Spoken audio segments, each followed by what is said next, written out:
Good evening, guys, and welcome to the Saturday night edition of Revolutionary Change. It is Pontificating with Pete, depending on how you want to look at it. We have that graphic that Jen created, although it's only on her computer, not on mine. Our trusty sidekick, Colin, taking care of things in the background, and we certainly hope that you guys are having a great Labor Day weekend so far.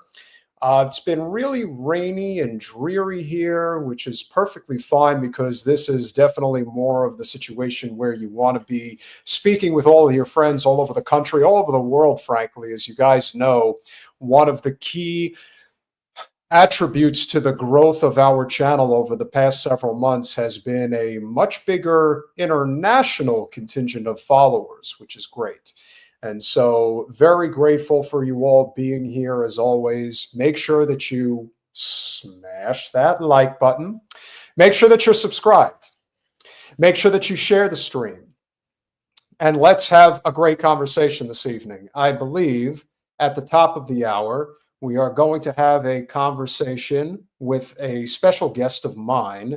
You're not going to know him because he's never been on the show, and it's a little bit of a mystery. So you guys are going to be, I think, a little bit surprised. But I think it'll be it's going to be quick. It's going to be an informative conversation about a lot of what's going on right now and how we can all help ourselves economically. I know that seems kind of like a far off dream, if you will, in many ways, and in many respects it is. But we need all the help that we can get.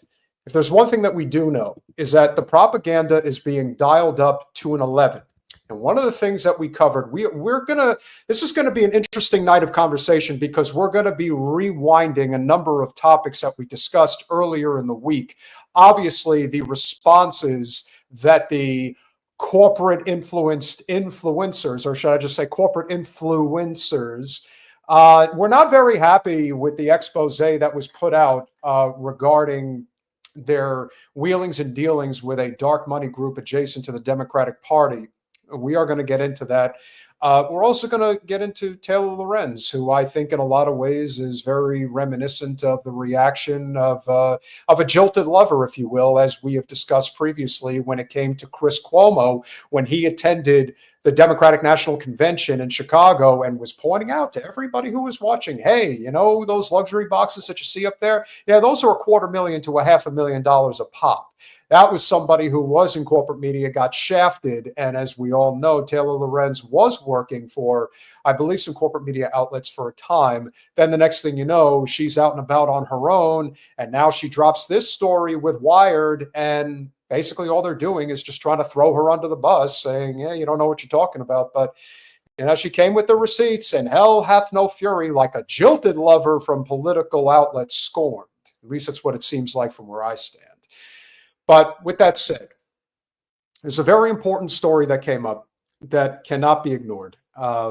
We discussed earlier in the week about how there is this buyout happening by the biggest Zionist and the biggest IDF contributor maybe in the world, in Oracle co-founder Larry Ellison. Now, he has bequeathed, if you will, this endless supply of billions in assets that can be used at his son's discretion. And one of those avenues that they decided to explore was to go ahead and basically purchase the rights to CBS broadcasting. And with it, the talks of ultimately having Barry Weiss of the Free Press take it over.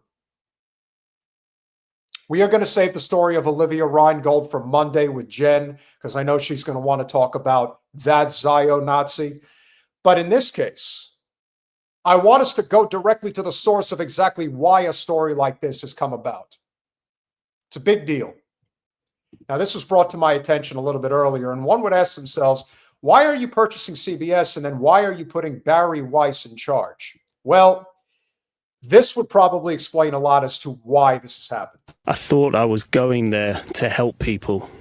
When this man was hired by an American logistics company to drive aid trucks in Israel, he says he had no idea it meant he'd be working with the Gaza Humanitarian Foundation inside Gaza.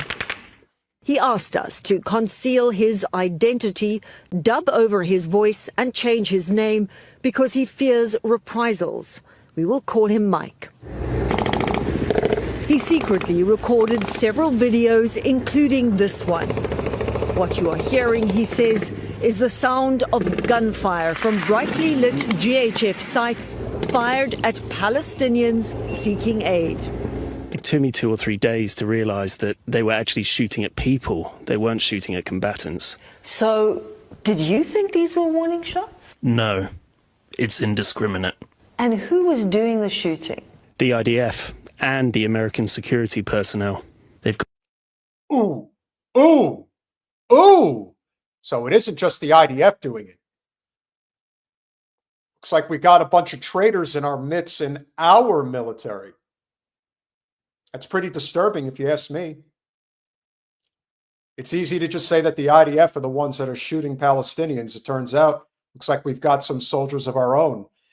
No wonder Anthony Aguilar has a big target on his back. No wonder they're trying to shut down CBS and create something completely different. It isn't just about Stephen Colbert being taken off the air next year. This has everything to do with controlling the narrative about what comes out. Remember, if what you're doing is right, you don't need to censor it. You want everyone to hear it. But if what you're doing is wrong, you want to shut up everybody. And especially in this situation. Why? Because everything is about money and power, especially when it comes to the state of Israel. And we all know the biggest reason that something like that would be happening. Greater Israel is about creating total regional control over the resources that are in that area. That has always been the goal. I've always said it's about money and power. I'm never going to change my opinion, and this only proves it further. So not only are we aiding and abetting, no, we're actually involved. Imagine the stories that are going to come out about American soldiers gunning down innocent children. We're not as great as we think we are. Got positions on each corner of the sites, and they would often shoot at exactly the same time as the Israeli soldiers. We do not see who is shooting on the videos Mike gave us, but he said there was not a single occasion he observed when there was no shooting, and he was at the sites on average 5 days a week for several weeks. CBS News has seen his work schedule, and metadata from his cell phone confirms the dates and times he was in Gaza. CBS News has been reporting on the almost daily shootings and deaths at or near GHF sites since GHF began operating its sites at the end of May. Palestinians would gather near the sites hours before they opened to be the first to grab food.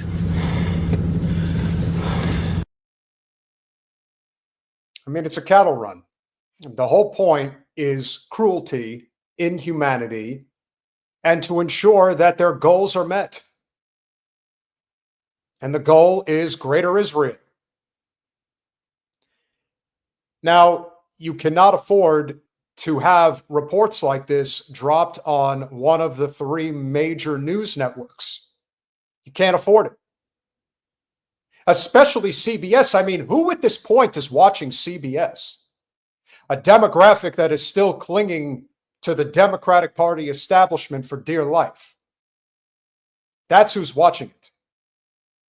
So if this report starts getting to people who are not necessarily going out of their way to do any type of in-depth searches online to see exactly who or what is going on in the Middle East, it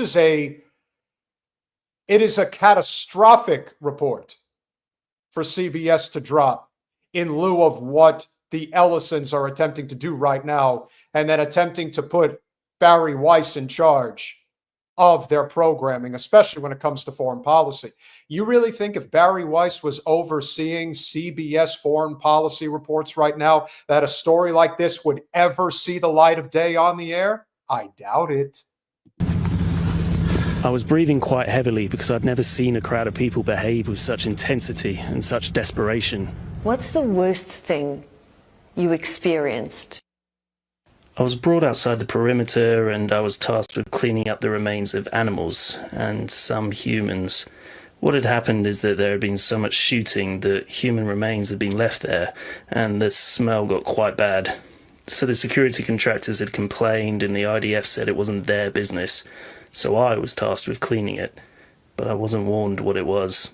And you were told to clean up everything there and do what? Just put it in the back of a truck, which took everything away. I struggle to talk about it. I even feel a bit clammy, and I can feel my chest beating harder. I just shut down, really. Over 1,800 Palestinians have died trying to get food, more than 1,000 near GHF sites, according to the UN's Office of the High Commissioner.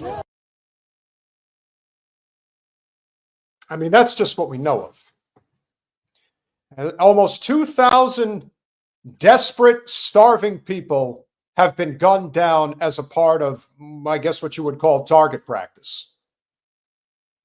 So like I said, if you want to know why the Zionist billionaire class, of which the Ellisons, as we mentioned, are the biggest donors to the IDF, they want to take it over because, again, they look at the world as a game of Stratego. We cannot have the Fourth Estate saying this stuff. These reports cannot be allowed to get out because it's bad for business. So if we actually have to buy the entire network in order to silence these reports, then that's what we will do. And we will put somebody like Barry Weiss in charge. Remember that book, If I Must Die? I've read the excerpts on the channel before. He's dead because of Barry Weiss. So I consider Barry Weiss a war criminal as far as I'm concerned. And yes, she should be in The Hague. I've always had a very, very bitter taste when I think of Barry Weiss because of what she did years ago. And again, I know everybody has their opinion about Tulsi Gabbard, but denigrating service members, especially those who serve as medics, I mean, she showed her true colors then. And this was at least 7 years ago, maybe longer. So it should come as no surprise that this is what we're heading for. Stories like this will never see the light of day again on CBS. Who's to say that you would see it on NBC News or ABC? We know that they're silencing them on MSNBC, Fox News, and even when CNN does put it out there, it's always framed in the context of, well, Hamas is really the ones responsible for this happening. But it's sick. It's wrong. And we must continue to bear witness and get these stories out there to as many people as humanly possible so that eventually the sea change can happen. If stories like this get out to people whose demographic for CBS, I guarantee you, is over 65, if not 70. Well, they're going to ask themselves, well, what's really going on there? Why are Israeli soldiers shooting and killing innocent people? But then you take it a step further and say, no, it's not just them. There are American soldiers that are doing it too. I'd say that's a big fucking deal and a big problem. So when we say we are, or as Jen likes to say, we are Israel, Israel is us. Well, in this case, the crimes against humanity that Israel is partaking in, we apparently think it's acceptable to do the same. Absolutely horrific. Now, I don't know if CBS has a UK affiliate. The people talking clearly had British accents. But this is a big deal. And so we have to stop framing this as just a Israel committing genocide problem. It is now an American-Israeli genocide problem. And we cannot hesitate to say that. Remember, this guy has to hide himself. You know why he has to hide himself? Because if he shows his face, he's dead. and he knows it. So it is up to us to continue to get the word out there. But there's also a lot of soldiers that are just trying to do their duty to serve and protect. That we have this sort of blanket idea about what soldiers should and shouldn't be. And then you end up in a similar situation like you do when it comes to law enforcement.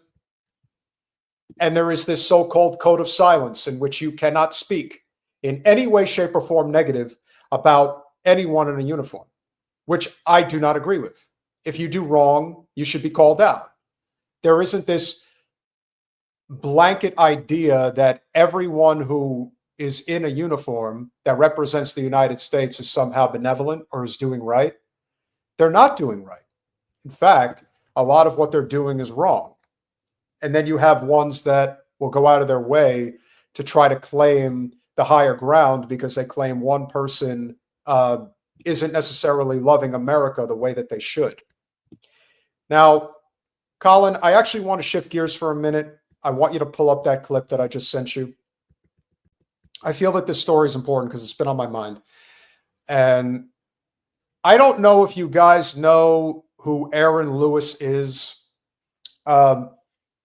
He apparently was, I forget which band it was that he was with, that he had initially started his musical career. I know that he switched up and basically became a country music primarily, musician as far as what he was putting out there. He was with Stained. That's right. So he was, the lead singer of Stained. And this was more so in, the late 90s, early 2000s. And over time, I guess you would say it's more of like a hard rock, heavy metal type of music. And eventually he evolved in his style and decided that he was going to go down the road of being a country music performer. And as a result, he decided that he was going to have a much more expressive opinion regarding the United States, support our troops, the whole thing that we went through back in the day when it came to Afghanistan and Iraq, and should come as no surprise. He has a targeted ire that he went after when he was interviewed this past week on Tucker Carlson. Now, look, Tucker, who I appreciate with a number of stances that he has taken over the past several months, and he has really made a tremendous difference in cultivating a substantial portion of the conservative part of America to recognize exactly what's going on in Gaza in particular. However, they decided to go after Bruce Springsteen in a way that to me made absolutely no sense. Now, we'll play the clip and you guys will understand what my issue is here. Bruce Springsteen? No, thankfully. What do you think of him? I think that he is a disgusting display of not appreciating what was handed to him in this country as being an American, the success that he has had.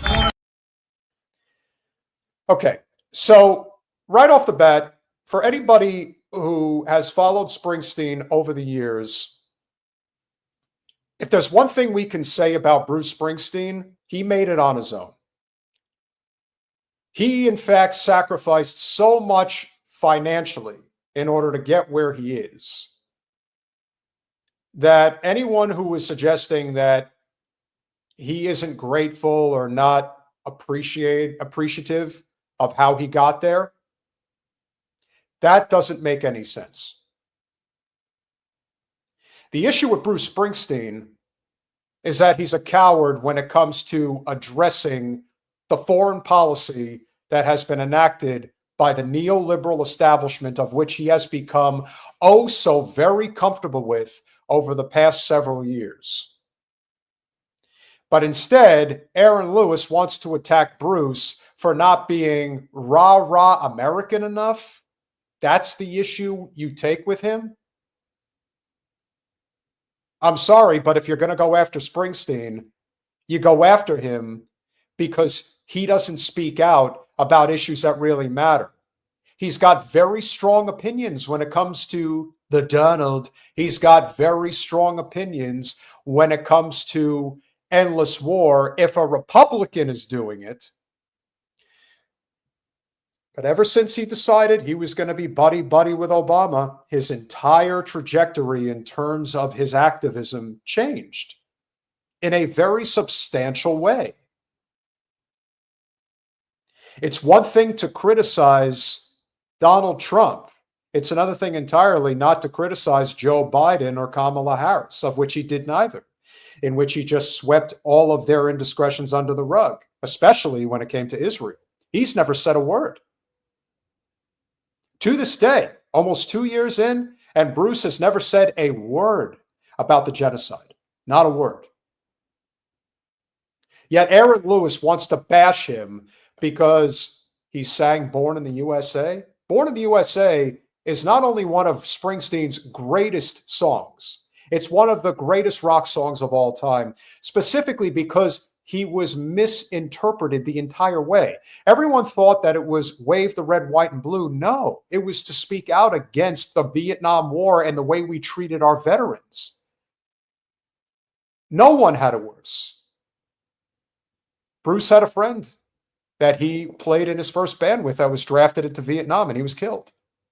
So you can imagine that this is pretty personal for him. But I believe Aaron addresses that a little further. LGBTQ+ community. The fact that he duped us all with one of the most anti-American songs ever. It's not an anti-American song at all. In fact, it's one of the most honest songs ever put out there into the mainstream. That's what made Born in the USA so great, is because everyone thought it was wave the American flag and America's perfect. No, actually, that isn't what the song was about. And that's why you were duped. And you have a problem with that song? That song is about making sure that our Vietnam veterans in particular were well taken care of when they came back to the States, and they weren't. So you're here to tell me that that's the reason that you're bitching about Springsteen? If you were going to complain about Bruce, at least complain about something that's worth complaining about. You sound like somebody who at one time may have had some talent, and then eventually you just kind of whittled out of existence. You also sound like a jaded lover in many ways. Perhaps Bruce didn't give you the time of day when you wanted him to. Now all of a sudden you're very upset and you have an axe to grind and you're going to let everybody know, hey, Bruce sucks. Okay, why does he suck? Because he's not pro-American enough. In fact, he's anti-American with that Born in the USA song. Again, that's as good a song as he's ever done. Anybody who even likes Bruce just a little bit would say that's one of his 10 best, maybe one of his 5 best. Certainly, aside from Born to Run, his most impactful song that he ever did. Everybody knows what Born in the USA is, just about. Anybody who follows music. I mean, Jen was fortunate enough to get to the Orange Bowl in Miami during the Born in the USA tour. And I can imagine what it was like. She says to this day, it's probably the greatest concert she's ever been to. And so people clearly misunderstood exactly what his message was then. They still misunderstand it now. This guy is complaining. He's saying that Born in the USA is an anti-American song. It's one of the most pro-American songs you could possibly have because it was honest. It was honest about our war machine. It's honest about how we chew up and spit out our veterans like they don't mean anything. So what this dumbass is doing is not only misinterpreting the song for what it really was, but he's throwing veterans under the bus. He thinks he's more of the pious pro-American guy than Bruce could ever be. No, he is that way in a blind way. He's that way that you will find in evangelical Southern and Heartland America, where you don't question your pastor, just like you don't question the red, white, and blue. That's what he's trying to convince you of. He is without question, doing this like somebody who's bitching about the fact that Bruce was speaking out against the war in Iraq back in 2003. What are you, 25, almost 25 years too late to the party, Aaron Lewis? Why Tucker Carlson is platforming this guy, I don't understand. But this is what I've always felt is the big problem here. If you're going to go after somebody, at least have a legitimate reason to do it. There is no legitimacy behind complaining about Bruce if what you're complaining about is born in the USA. If you're going to complain about the fact that Bruce is a fucking coward and has been for several years, especially when it comes to the foreign policy that for the most part has been dictated by neoliberalism and the Democratic Party, well, then we're getting somewhere. But in this case, we're not getting anywhere. And we know Bruce is a hypocrite because whenever the Republicans do it, he's at the top of the mountain screaming about it. And when the Democrats do it, he is stone silent, proving what a hypocrite he really is. But this is what you're bitching about? The one thing Bruce gets right, and that's what you complain about? Talk about misplaced priorities, man. And called it Born in the USA as some sort of celebration of how great it is to be born in the USA. I'm angry at myself for not seeing it for so long and actually giving him, in my mind, the credit of being a representation of blue-collar America. Am I the only one who quit singing along every time they play Springsteen song? You clearly are jaded by Springsteen. Clearly, he must have stiffed you in some way. And then, of course, when it comes to being in favor of the things that really matter, Bruce Springsteen was that guy for many years. I mean, yeah, people might know who you are, but that's not really a big thing to ride home about, is it? Not as far as I can see. If you ask me, you're just kind of wasting your time. Aaron Lewis in the news. Well played, Multi-Tom-Tom. Well played. Just another forgotten voice, like so many others that will come and go. And that's essentially what I hope is going to happen with the individuals that have gotten themselves caught up in these hand in the cookie jar type situation. And while we did cover what happened with Taylor Lorenz, I want people to understand this.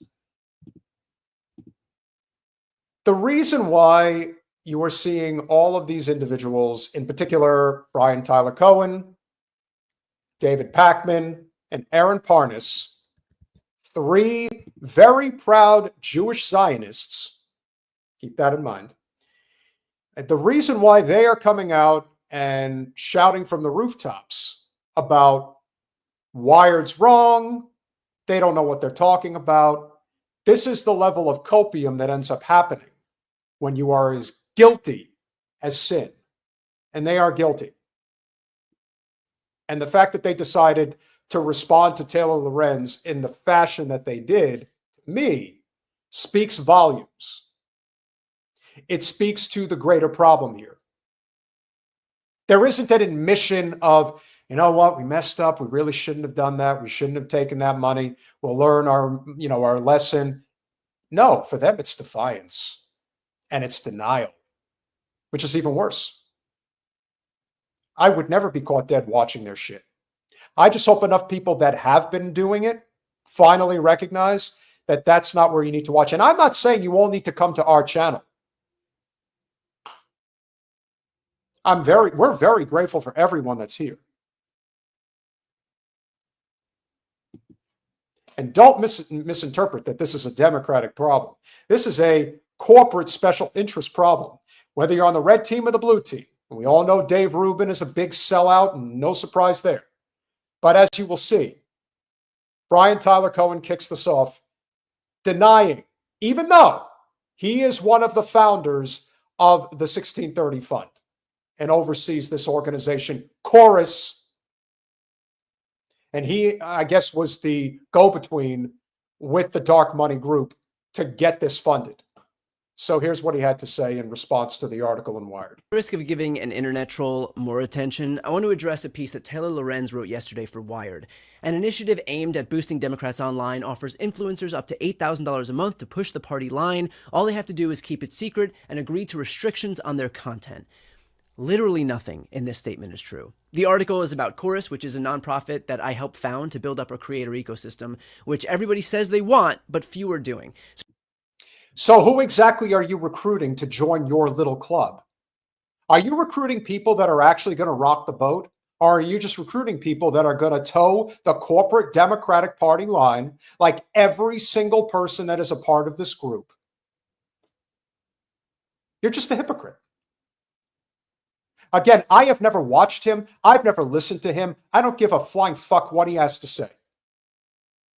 He is representative of everything that I dislike about politics. He looks like a gossip queen. Congratulations.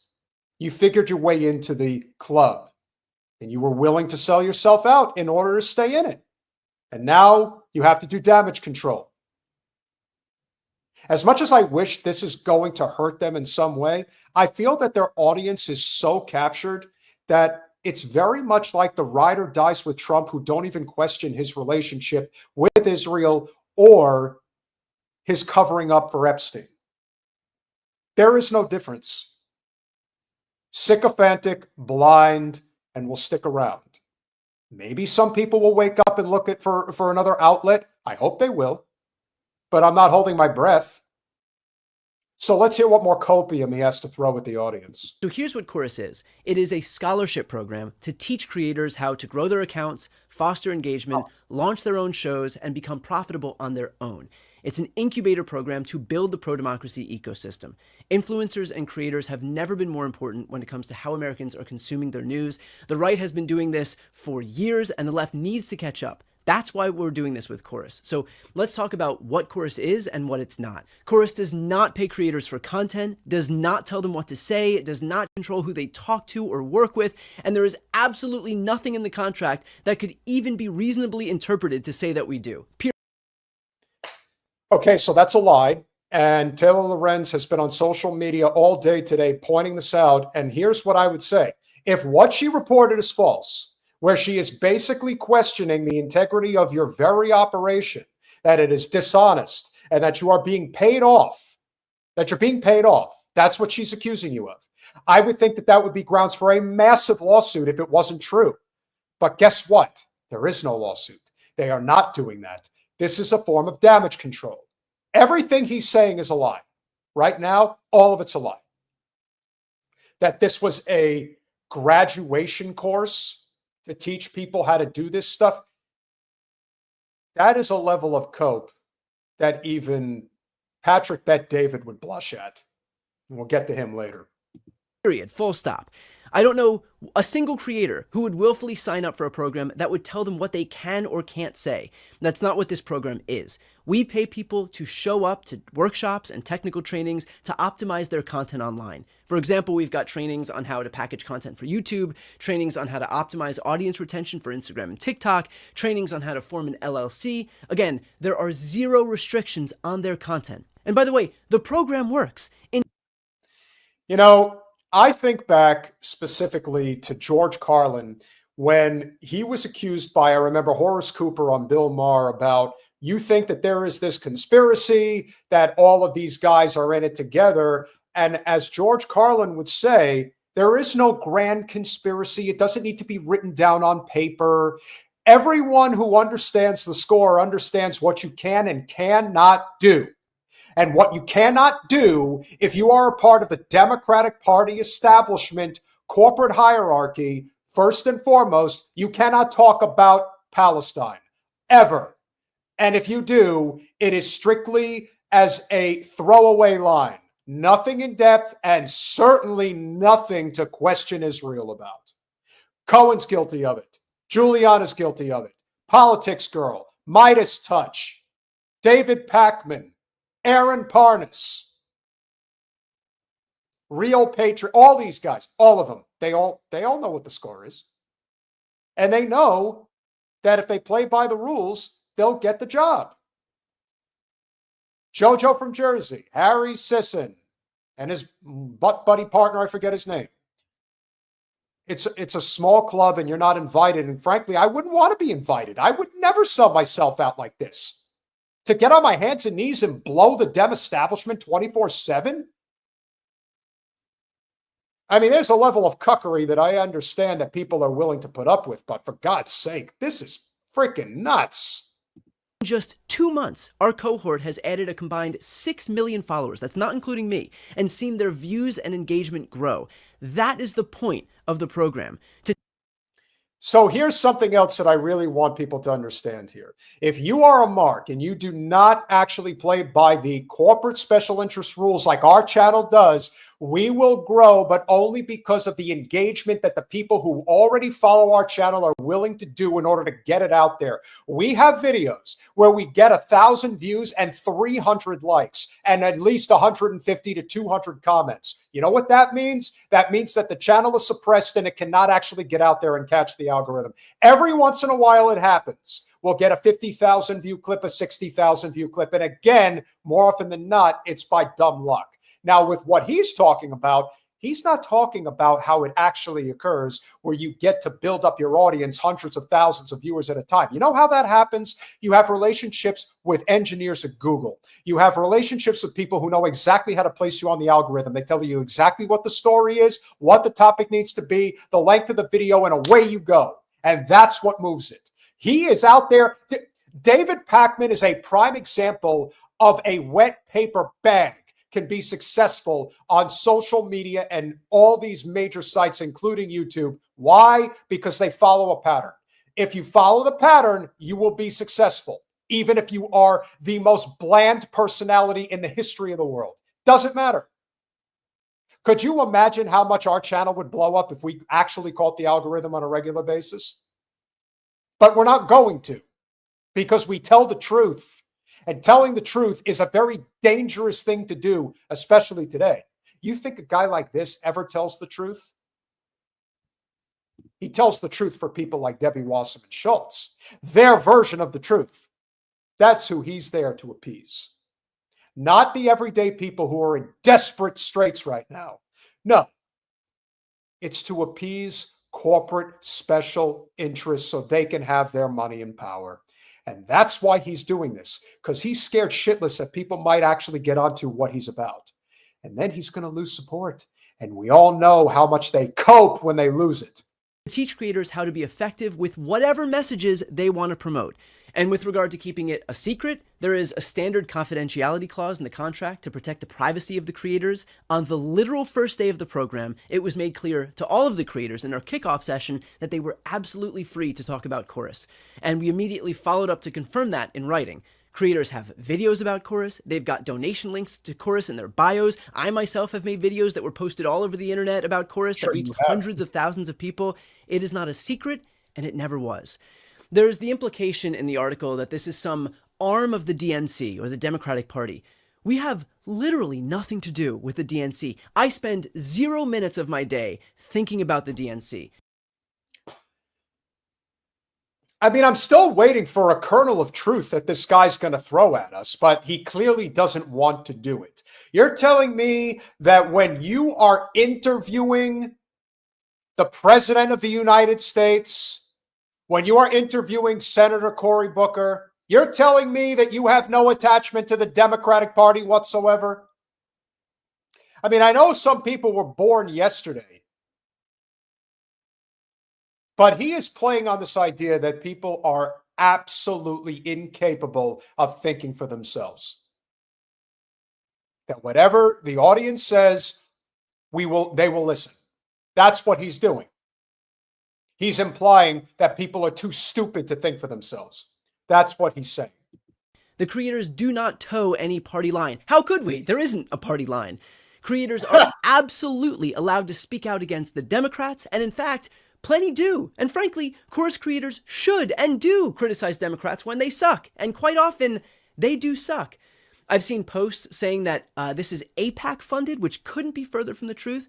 I'd venture to guess that most course creators, myself included on both YouTube and Substack, have spoken out against the atrocities in Gaza. No, he hasn't.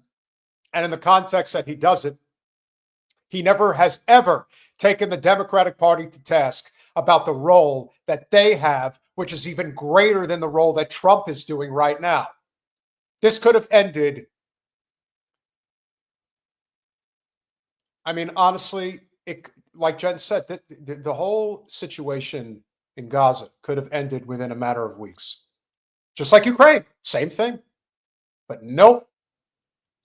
There's too much money involved. There's too much power involved. You don't get 1 million subscribers on YouTube, or in the case of David Pakman, 3 million subscribers on YouTube, and think you're going to walk away from that, or that you're going to change tune. No, you have audience capture. You have a platform, career, sponsors, obligations. That's what matters, not what you would like to have happen. This is the way it is, baby. Talk about a liar. Lorenz says that the 1630 Fund is, quote, a powerful liberal dark money group. 1630 Fund is our fiscal sponsor. One of the largest documented donors to 1630 Fund is the same person funding Meteor's Reporters in Residence program, which Taylor Lorenz herself is a part of. And guess what her monthly stipend is? $8,000 per month.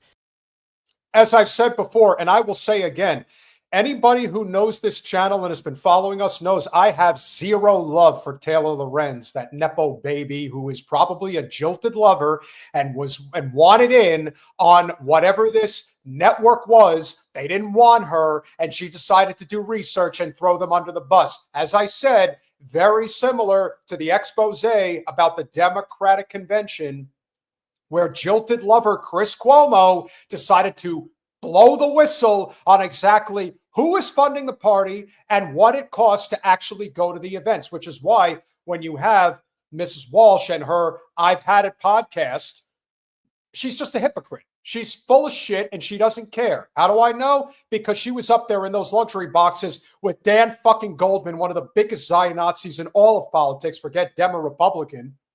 The heir to the Levi Strauss fortune gleefully supports what's going on in Gaza right now. And why does that matter?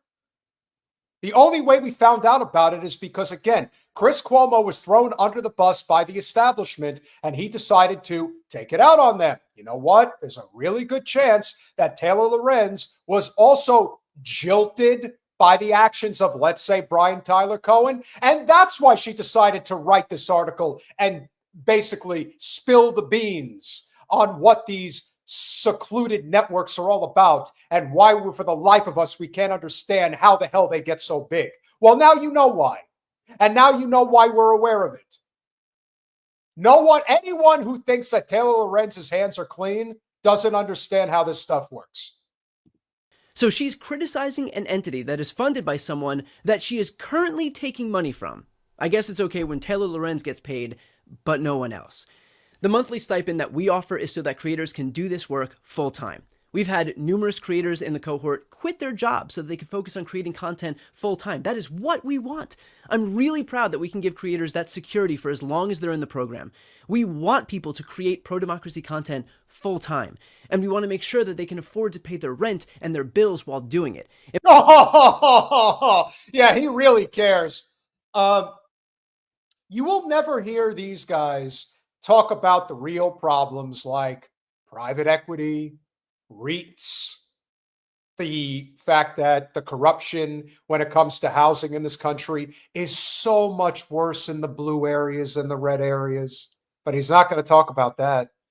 No. We can't talk about that because that gets in the way of the truth. We can't have the truth being put out there because you can't handle the truth. He can't handle it because it hurts his bottom line.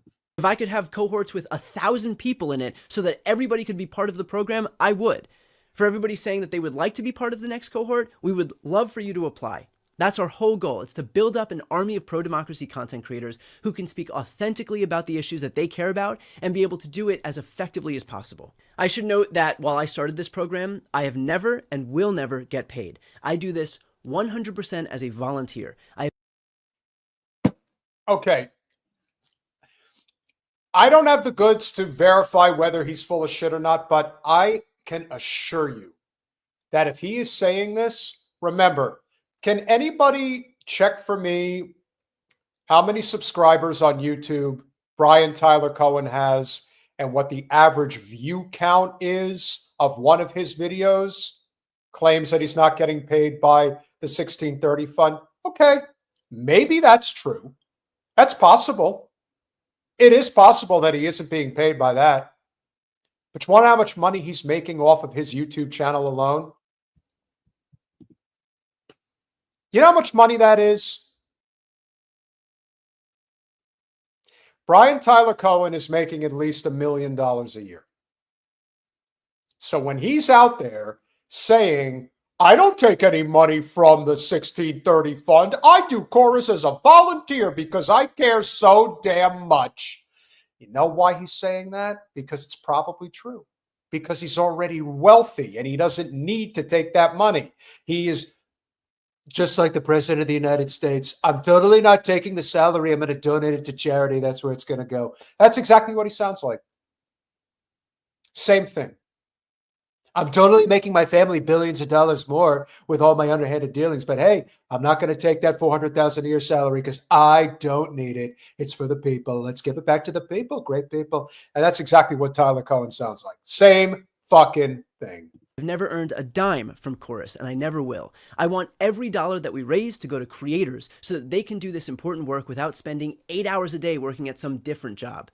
I've been saying... Oh, okay. So it's also not enough that you are caught up in this bullshit about doing... Again, Jen and I do this podcast because we give a shit. This isn't our living. We aren't trying to make it our living. We are here to try to help facilitate an actual revolutionary change in this country because that's the only way things are going to get better. And this son of a bitch is talking about denigrating people for what they do for a living. Oh, we don't want somebody to have to work an 8-hour job. Let me tell you something. There is a reason why of all the political leanings in this country, when you identify specific political ideologies, no one is more despised than big city liberals like Brian Tyler Cohen. There is a reason people fucking hate you with a burning passion of 1,000 suns. You know why? Because you truly think you are above everybody else. Why would you ever want anybody to work an honest 8-hour-a-day job when they could just talk in front of a computer all day long? That's a real job. That's where real impact happens. Not out there working a manual labor job. I mean, what the fuck is that? Like they would even know what the hell that's all about. That's the worst fucking thing that's come out of his mouth during this entire speech that he's giving about how he's not a grifting fuck. God damn, that's bad. For years that the left needs to build up its creator space. That has never been more true than it is right now. Influencers and creators have never been more important when it comes to how Americans are consuming their news. The left is a decade behind right now. We desperately need incubators teaching and amplifying new content creators, and not just Chorus, by the way. There are other programs in this space doing the same thing. I want all of them to succeed. We need all of them to succeed. There are people like Taylor Lorenz who are desperate to tear the left apart, and in fact, it becomes clear who her efforts help when you hear stuff like this.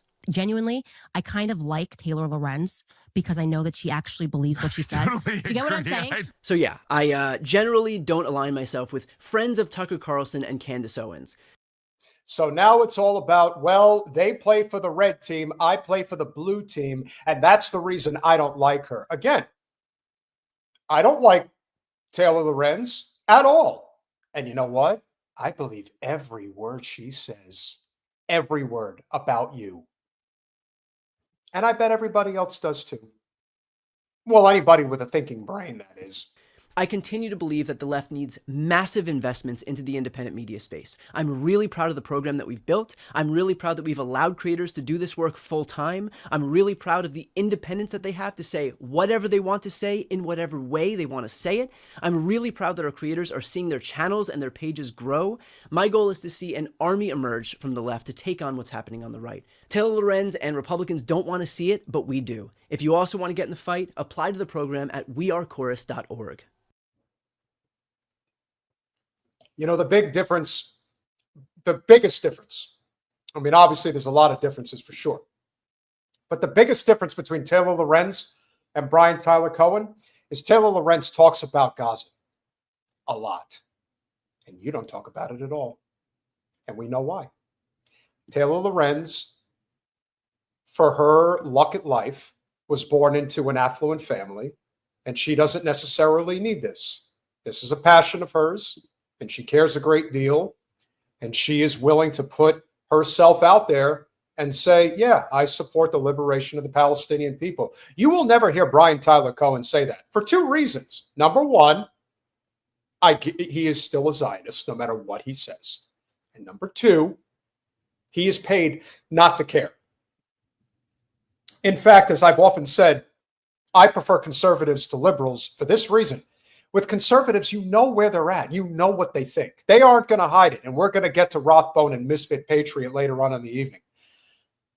But without question, you cannot, for the life of me, convince anybody that they're buying this shit. The only people who are buying anything that Brian Tyler Cohen and the rest of them are saying is simply this. They already believe them no matter what they say.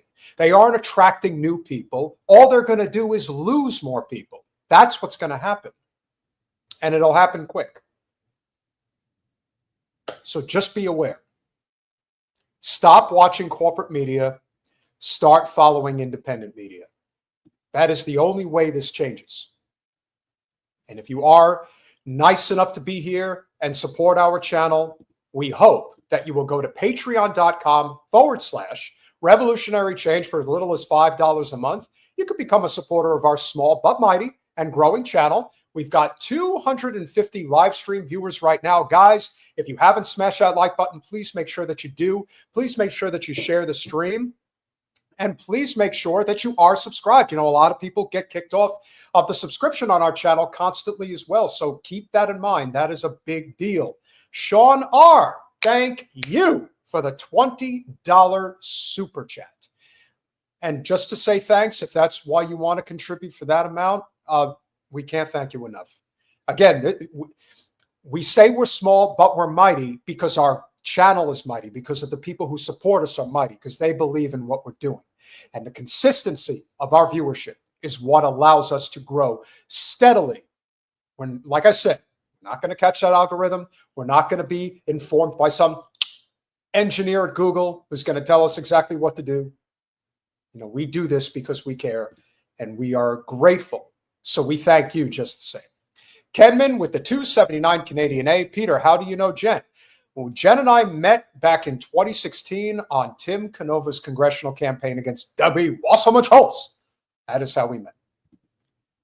Race Car with the $20. Thank you so very, very much. I don't know, for making Born to Run, the boss gets gets an unlimited pass on any bad choices. Well, I think when it comes to Springsteen and his music, I think it really depends on what your taste is. I think that there were some really amazing albums that Bruce did over the years. And I mean, again, he still is technically my favorite musician. I mean, when I think about his music and the music that I really enjoyed, there is a lot there to like. And so it's really hard to say, but do I think that he's made bad choices, especially in the latter part of his career? Sure, absolutely. Like a lot of people. You know, one of the things that cannot be denied is that the greatest thing that Patti Scalfa ever did for him when they first got together is she taught him how to do vocal exercises before he went out on stage to perform. And particularly if you listen to how he sounded during the Born in the USA tour and the Tunnel of Love tour, you'll hear that he actually sang with a certain level of cadence and pitch that actually made it sound good. Longer his career went on, so much of that screaming and raspiness of his voice that a lot of people over the years have complained about is understandable. And again, his choices have also been highly questionable. There's nothing wrong with standing up for what's right for the people. But Bruce has been standing up for what's right for Bruce Springsteen for far too long. And he's destroying his legacy in the process. Kenman again with the 279 Canadian A. Taylor Lorenz is also very attractive. Listen, if you find Taylor Lorenz attractive, here's what I will say to that. if you are a good-looking person and you're using your good looks for good to try to push a message that is desperately needed, that's a big deal. And so I credit Taylor for doing what is right, even though I'm sure there is more to the story in terms of what her motivation is. That's something we have to keep in mind. Colin, did you get my message? Just want to make sure that you got it. I don't know if you want to give me a thumbs up or shoot me a quick message in the private chat. Just want to make sure that that email got sent out. And we do have one more super chat I cannot ignore. Juan Rivera with the $20. Did you say Rathbone was going to be a topic tonight? Is he an ally or not so much? Okay, so A, yes, I am going to talk about Rathbone. And B, he is not just an ally. Jen and I would consider him a friend. He is a great guy, and we could not expect anything more from our relationship with him, but yet he continues to wow us with all of his latest content that he has been putting out there. And we are happy to say Rathbone will be returning to our live stream in 3 weeks. So we have him on the schedule already. So you guys can mark the 22nd on your calendar. Rathbone will be a guest on our channel. He's that, yeah, well, it looks like the chat definitely likes Rathbone. So you guys know the score. You know how we feel about that guy. Bear with me for 1 second, guys. I'm just trying to figure out what our deal is here. Thought that we were going to have a quick special guest, so I don't want to get into it this second. I want to make sure that we have all of our stories lined up correctly. And if I have to hop into something real quick, I want to make sure that we do not miss a step. I think it would only be fair, since we're waiting, if we are going to cover anything, we have to cover the reaction from David Pakman himself. My goodness. Oh, brother. Here's what the Pac-Man had to say. For years, I've been saying the left needs to organize independent media in the way that the right has been doing. The left needs to fund independent creators the way that the right does. The right has won even arguably presidential elections because they're organized with regard to online and independent media. They're killing us. We've been so behind. And this kind of support for creators is exactly what I've been advocating for. I mean, that's the David. That is the best nickname. Everyone should be spamming the shit out of him 24/7. He is a Pac-Man. That is who he is. It's the perfect nickname. I don't have anything good to say about this guy. I never did. You guys all know where I stand. I think he's one of the scummiest content creators out there. He is the Democrats' answer to Ben Shapiro. It couldn't be more obvious. The only real difference between the two is one wears a yarmulke and the other doesn't. He really believes, I mean, I don't even know if he necessarily believes in his own mind that what he's doing is right. Fucking A. And I would also implore people to recognize that he has no morals. I still don't understand how he has such a big audience. Like I said, he has zero personality.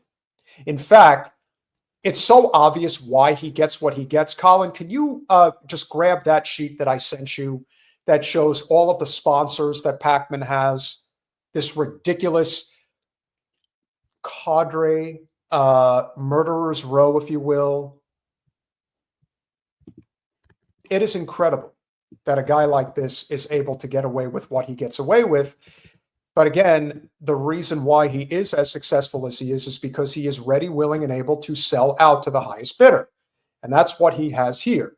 He has himself quite a lineup of, well, I mean, just the fact that he has Lumen as a sponsor. He's got Naked Protein as a sponsor. I don't know what Start Mail is. I know what Babel is. Not familiar with Magic Spoon. Again, what type of money? Foom, which is that, again, the fact that he promotes a jewel, a smoking vapor like fume, he doesn't care. It's all about whatever he can get his hands on. 1 second, guys. Did you get me?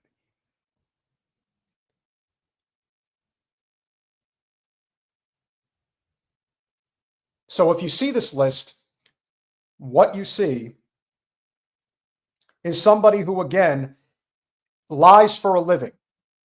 That's what he does. I was onto this guy back in 2016, 2017, when he was advocating for regime change in Venezuela. Of all the people that were considered left in their politics, no one was louder for Juan Guaido than this guy. Massive campaigning, fighting constantly to push the narrative that we must remove the president of Venezuela and replace him with a puppet.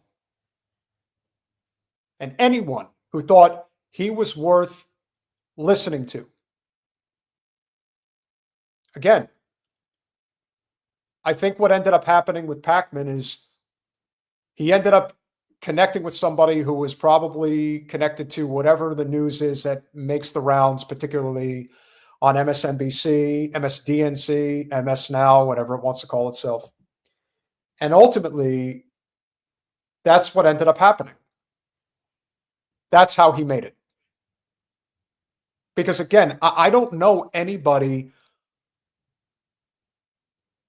I mean, honestly, what exactly does anyone find appealing about him?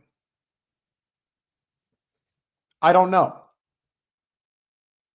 At least with a real dynamic personality and a good show, I can see it. I can understand it. But there is nothing here to understand about David Pakman. What is here to understand is exactly how our economy works. And Lord knows, I've been trying to figure it out for quite some time, as I'm sure a lot of you guys have. So we're going to speak to somebody who knows a thing or two about the economy. He's also somebody who knows a thing or two about what it means to have a true rags to riches story, come from a very modest, what I would consider to be working poor background on the rough streets of Brooklyn, New York, and make it in a very big way, in a very proud way. The person I'm bringing on is my father, Gary Hager, somebody who I would say I had sort of a similar relationship with for many years, like Springsteen had with his father.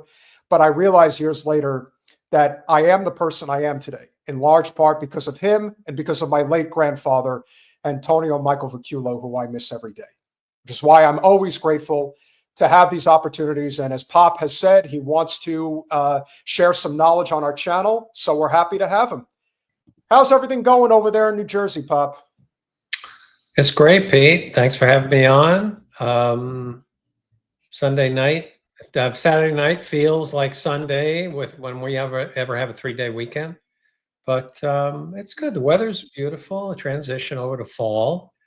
Looking forward to heading south, though, in the 1st of October. So, but everything's good. And yeah, everything's not definitely dying down. No two ways about it. It's definitely, it's changed. True. And I'm now obviously going to be heading up there shortly, and I'm looking forward to coming into town. Even though I don't live in New Jersey anymore, I still consider it home. And, it's always good to come back, and it'll be good to see you guys. But, obviously we've been looking to, find a place where we could have a quick conversation and just kind of inform people about kind of the ins and outs about everything that's going on right now. You obviously have very strong opinions about the commander-in-chief of this country. It's easy to blame Trump for a lot of what's going on, but he definitely deserves his share of responsibility because he's out there selling certain ideas that is not exactly going to be helping the average citizen in this country. So clearly there's a lot of places that we can go, but I can tell you, based on the audience that we have, the people that watch our channel, that constantly want to share their thoughts, it is definitely a very working class audience. You come from a background where, much like myself, there was a time in your life where you pretty much took on every odd job you could get your hands on, as long as it was making money. And I feel that we're in a situation now where it's even worse because the cost of living just continues to get out of hand. So what can you share with the audience in terms of the direction this country is going in right now? Because a lot of people are scared, Pop, if you haven't noticed. I have, Peter, I have. Well, there's a lot of open issues to chat about. Speaking about the commander-in-chief, he's done, from a policy standpoint, some good things. I don't think necessarily that his whole platform really is focused on yourself and people that are struggling and working, paycheck to paycheck and 9 to 5 and overtime and sometimes 2 and 3 jobs. So a few things. One, where is the economy heading? So for the 35 years that I've been doing this, I can tell you that right now we have a new type of taxation, shadow tax in the form of tariffs. Tariff is a tax, no matter how. Yes. It is not paid by countries or companies. It is paid by the consumer. So, in fact, I think everyone in your listeners should know that the appellate court did rule against Trump. It's early. It's going to go to the Supreme Court, and they'll probably wipe it out. But it's a step in the right direction to say that unilateral decision on tariffs doesn't rely with the executive branch; it's with Congress. So it's going to be an interesting give and take from the economic impact. Tariffs basically slow the economy down by virtue of increasing on prices, whether it's gas or food or other service items, other food items, washing machines, dryers, anything you want to pick, big ticket, small ticket, everything is felt because so much of the production that's consumed in the United States of all of these items comes from overseas.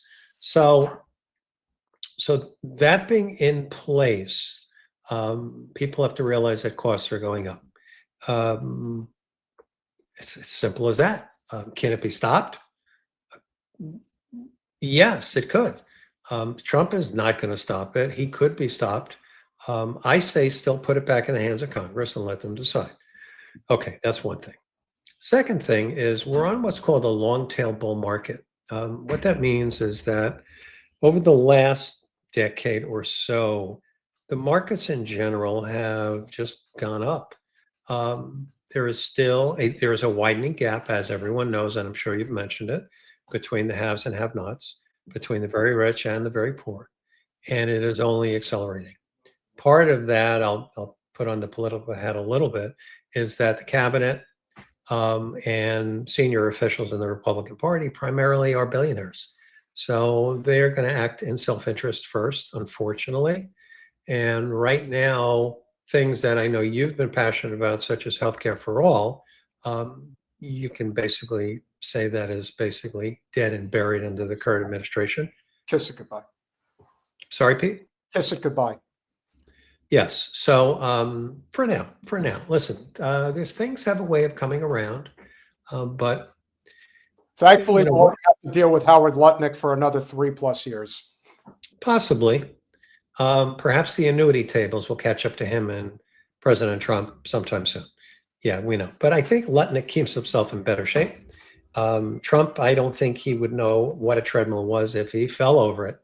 But listen, it is what it is. We have to deal with what we have. So let me give some coaching.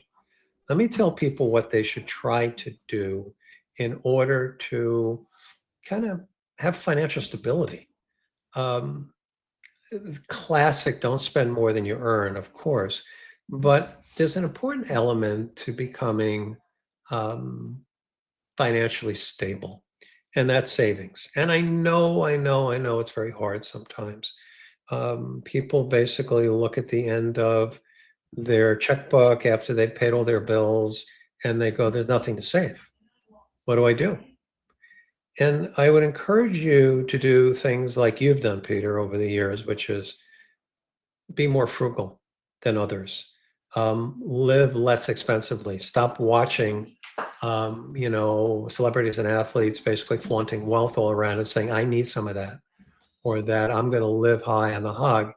And the true measure of financial stability is being able to save anything, something. So one of the things that we developed, we call it the bucket cash flow system. It's just a term for paying yourself first.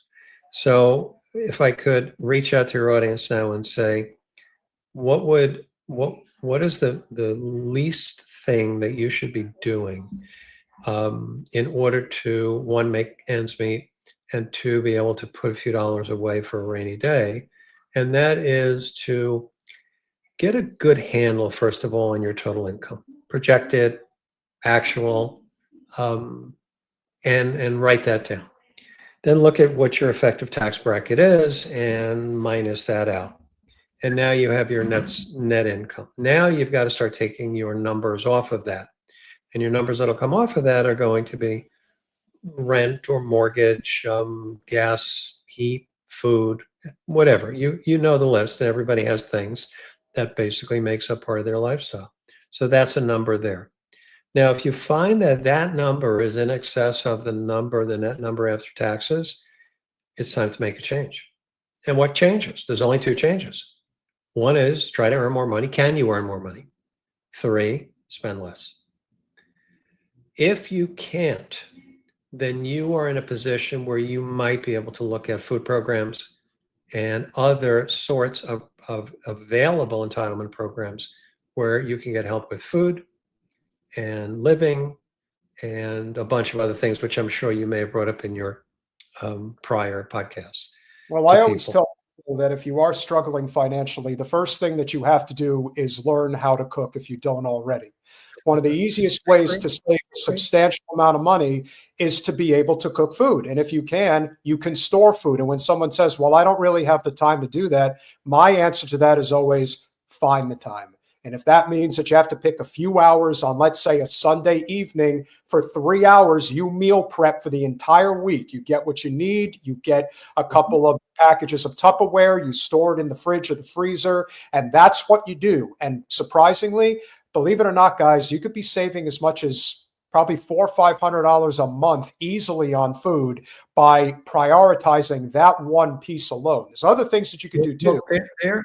There is a perfect example, Peter, of those classic things you used to read about, which is Europe on $5 a day or living on $25. How do people do it? And it's doable. You don't have to live in the forest and basically scrape bark off of trees and try to cook that.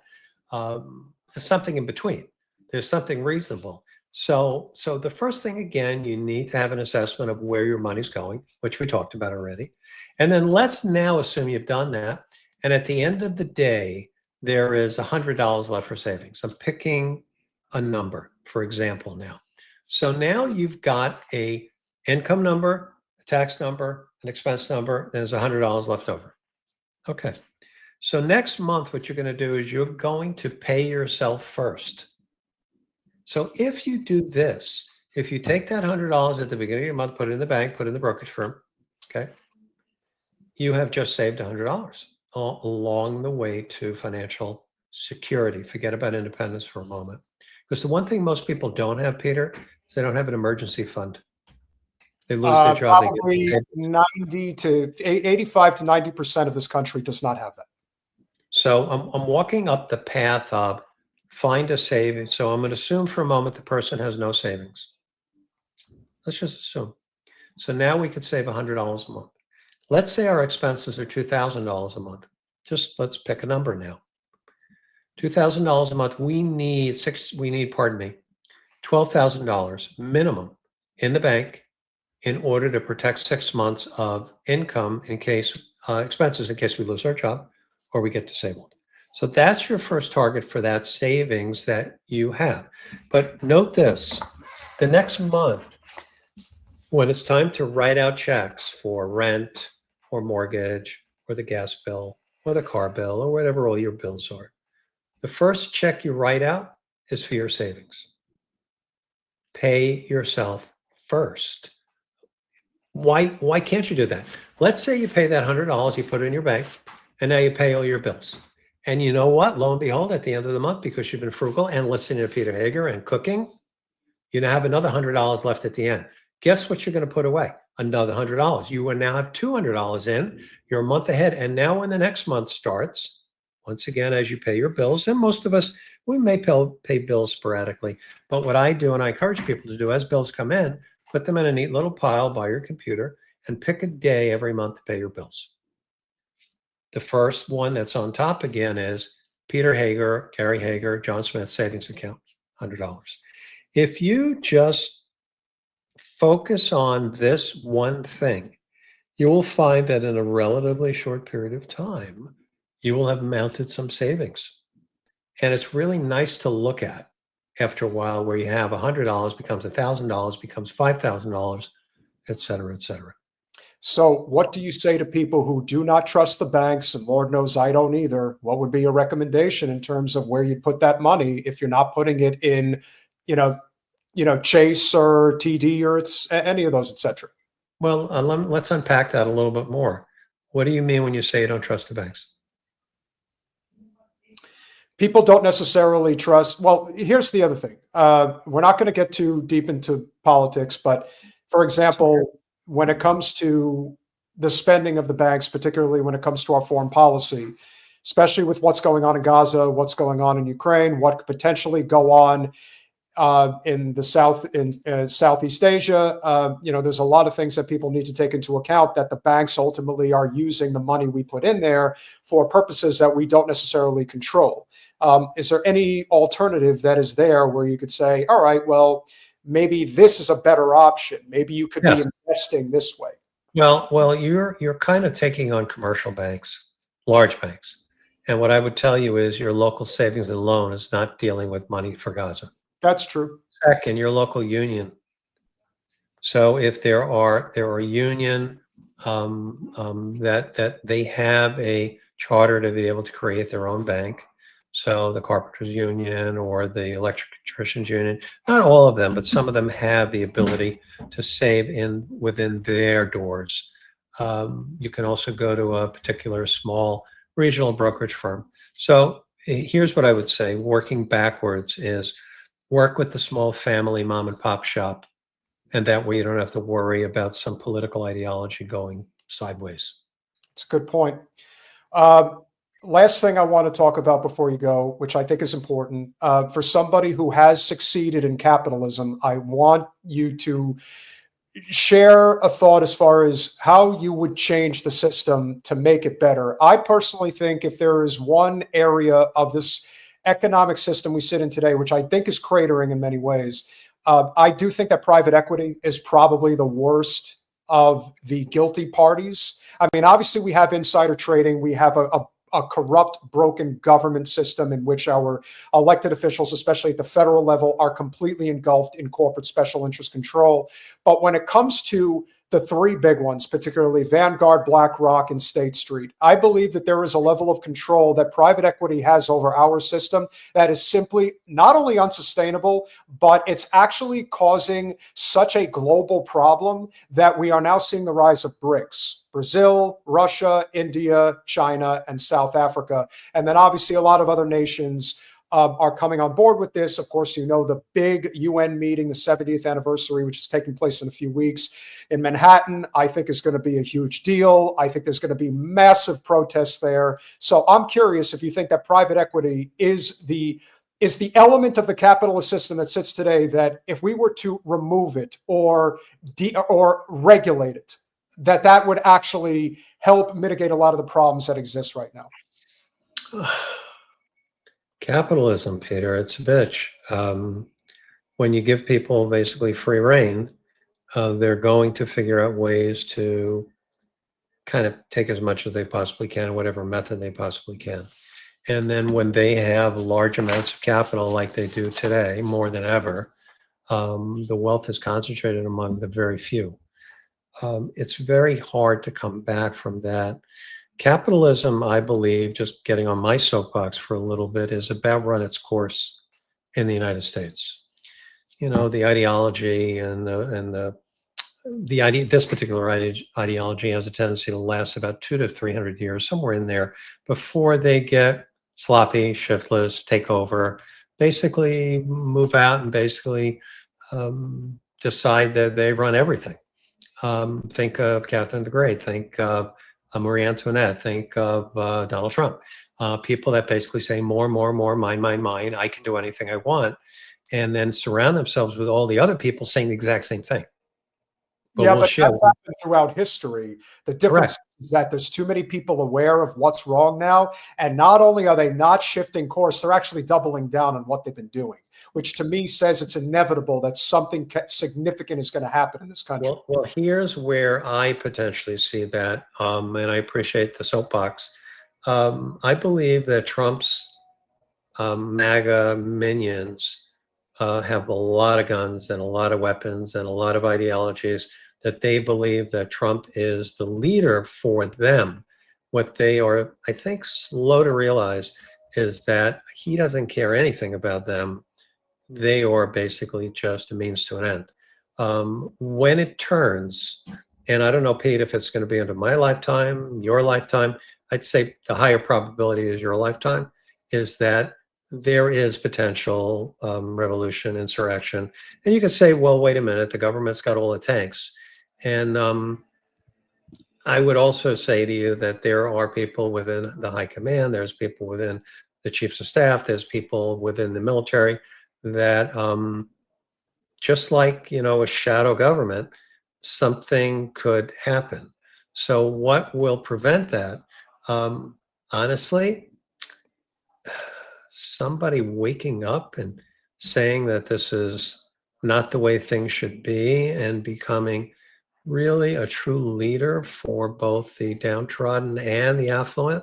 The problem is, because we've gone so many years, decades and centuries, it's kind of baked in that where we wind up on the other side, hard to say. It's a very good chance we could be socialistic, we could be communistic. We seem to be heading towards dictatorial type of control.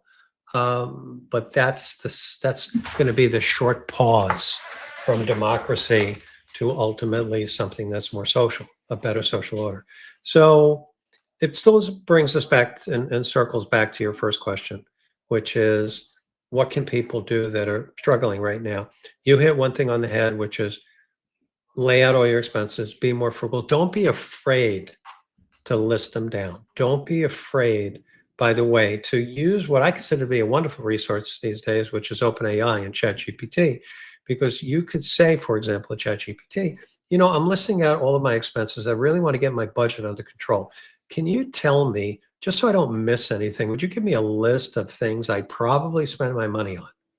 Sounds silly, but we always forget some. Oh, right, the dry cleaning. Oh, you're right, I go to the laundromat. Oh, right, I forgot about this. Everything counts. So you've got to get that hard number down.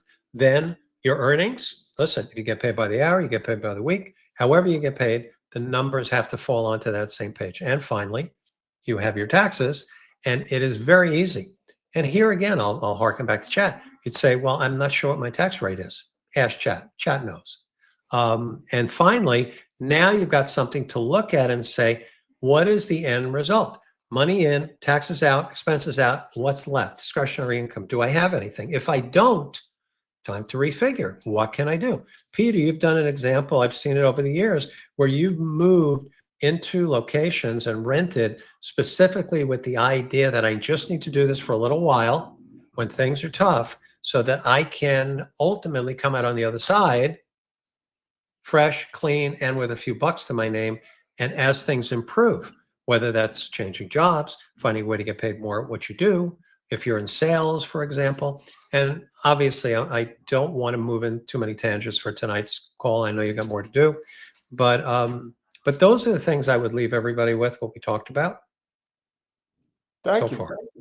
You're Well, welcome. let's start. And let's have this conversation again in the future. And I'll be seeing you in a few days. Give Reese a big hug for me. I don't know if she's hanging around your foot by any chance. If she's not. She's actually laying right over here, right to my left side. All right, well, let's not bother her. I'll see her soon. I was going to say show her to me because I want to see her, but I'll be seeing her real soon. Have a great Labor Day. Say hi to Lisa. Sure. Hope you guys have a good time. Thank you for All the right, knowledge. guys. The audience liked you a lot, which is great. And I'll see you soon, Pup. All right. Bye. I'll see you. So that's Mr. Hager. And you guys just got a little lesson this evening about what it's like, even from somebody who has succeeded in this system, who was saying this system's broken and it's not going to last. So if people like my pop is saying that, then you know it's only a matter of time. Now, how quickly it happens, I can't say. But I know, the idea is it's not going to happen tomorrow. And that may be true. It may take a little bit of time. And I'm telling you guys, it's getting pretty restless out there. And you can only have it shoved in your face so many times before eventually you're just like, fuck it. I'm going to, because that's what's coming. We talk about Luigi Mangione and the impact he had by what he did. And then you think about the impact that happened as the follow-up electorally with Zoran Mamdani. So there's going to be a lot that's going to happen over the next several months, several years. There's a lot that's going to come from this. But I also want to get back to what we were talking about earlier, which I think is important. And when we're talking about these guys, these content creators that have been getting away with murder, I don't think Aaron Parnas gets nearly enough scrutiny for the things that he's done. For those who still don't know, Aaron Parnas is the son of Lev Parnas, who was in Trump's inner circle for a number of years, is now in federal prison, and his son, who was working with the GOP alongside him for a number of years, somehow figured out a way to sucker Democrats into supporting his cause. Again, I have no sympathy for liberals. They're not as smart as they think they are. This kid's been making a shitload of money off of what has been going on, not just what happened with the Wired story. This is a guy who has been as in support of the war in Ukraine as anyone I have ever seen. And he's also somebody who is as big of a Zionist scumbag as you could possibly get. Unabashedly so. But here's what he had to say about getting his hand caught in the cookie jar. To take a minute and debunk some important misinformation. Many of you have commented about this article that came out in The Wired, asking if I've sold out, if I've taken money to push political talking points. The answer is no. Number one, this group never paid me for any content. This group never had control over any of my content. What did they pay you for then? Because they think you're a handsome devil and they just want to see you on camera? They never told me who to interview, what to say, or what not to say. They never once said you can't report on an issue. This group is a public cohort. Oh, so what you're saying is that you just naturally love Israel and are in favor of genocide of the Palestinians. Okay, well, that's even better. Thank you for being completely transparent. They don't even have to pay you to be an inhuman piece of shit. You just naturally are. Well, you learned from somebody who clearly knew how to taught you well. Surprised you haven't ended up in his shoes yet, but you're still young. There's time. Nothing was secret. And the point of it was to mentor smaller creators so that they can grow and that they can monetize their platform. And just like I've given speeches in the past or I've mentored other creators in the past, this was no different. This had nothing to do with politics, had nothing to do with a political party, and had no control over the content that I ever made. And even the article writer, Taylor Lorenz, admits that. Aaron is correct that Chorus didn't pay them to post specific content. Now, she talks about disclosure requirements. You know, I've mentioned this before. I'll mention it again. This is just as George Carlin said for years and years and years. You do not need a grand conspiracy of people telling you what you can say and what you can't say. The reason that they don't say anything is because they know what the score is. They know exactly what you can talk about and what you can't talk about. They don't need to tell you what to say. They sought you out because you do exactly as you're told. You know exactly what the score is. You know exactly what's allowed and what isn't allowed. They don't need to tell you what to say. You're a corporate talking head. You just happen to be on independent media, not on national television. Not like they would put you on there anyway, but you're doing the job for them. And so it's not surprising that you're coming out here saying they didn't control our content. Again, they didn't need to. But there was no payment for content, and so there is nothing to disclose. What this article is advocating for is that any of you have to disclose where you work, what you do for a living, how much you make, and who your CEO is. That means I have to disclose that a bar prep company has paid me to help grade bar exam essays. But I want to make clear that if there was ever a situation where a quote-unquote dark money group tried to pay me to push a narrative, I'd say absolutely not. But that hasn't stopped this online firing squad from emerging. And it's funny, the people that are attacking me online are traditional journalists who are threatened by the work that I do. No one is threatened by the work that you do. We laugh at the work that you do because you are connected to the highest levels of our shadow government. Again, who is this kid's father? If you don't know who Lev Parnas is, then just look him up. That's his kid. All the connections that he has in government, in business, they all go to him. He's a high-priced lawyer. This kid is now a high-priced lawyer in Washington, D.C. Him. He is. This sawed-off little prick is a high-priced lawyer in Washington, D.C. We're going to get to all his dirty little secrets in a minute, but let's finish out what he has to say. And also bad faith actors who have spent their entire last 2 years that I've been on this platform attacking me. So I'm not going to stop, and I want you to know that if you have any questions, comment them below. I'll answer all of them. No, you won't. But I'll tell you who will. Jasmine Crockett is out there cheering this guy on. You know, it's funny. We had Jasmine Crockett on multiple times, and it's amazing how much things change. Once you start to go for the brass ring on Capitol Hill, you can see the change coming a mile away. We just got verification that we're correct. Again, didn't need information to prove that we were right. But I'll tell you who does have that information. Friend of the show, the guy that we all know and love, Guy Christensen, sharing all the dirty little details about Aaron Parnas. Here it is. Talk about Aaron Parnas. He's one of the biggest political voices and biggest grifters on this app, who's a secret Zionist and also comes from a disgraced family from Trump's inner circle. This is the story of Aaron Parnas. Aaron's got a few million followers on this app, and you might have seen his videos. He posts the breaking news and regurgitates headlines that pop up on his phone notifications. He offers no additional context, no nuance, no interpretation to any of these breaking news headlines. He taps the notification on his phone and spits it back into his video camera as fast as possible so he can monetize the work of real journalists. That's actually one of the dirtiest little secrets about what Parnas does and what a lot of these other guys do. They build up these audiences and they do breaking news like they're the ones actually doing it. But what they're really doing is grabbing whatever headlines are being shown to them, going on, making a quick video and taking credit for it and never acknowledging the actual journalist who was doing the work. And remember, a lot of it is tainted information anyway. Remember, he blew up not just by being a Democratic Party talking head, but being a person who was a heavy promoter of the war in Ukraine, heavy promoter of endless war and of support for the Ukrainian cause, that Russia is really the Soviet Union. You get it. It's all the same bullshit.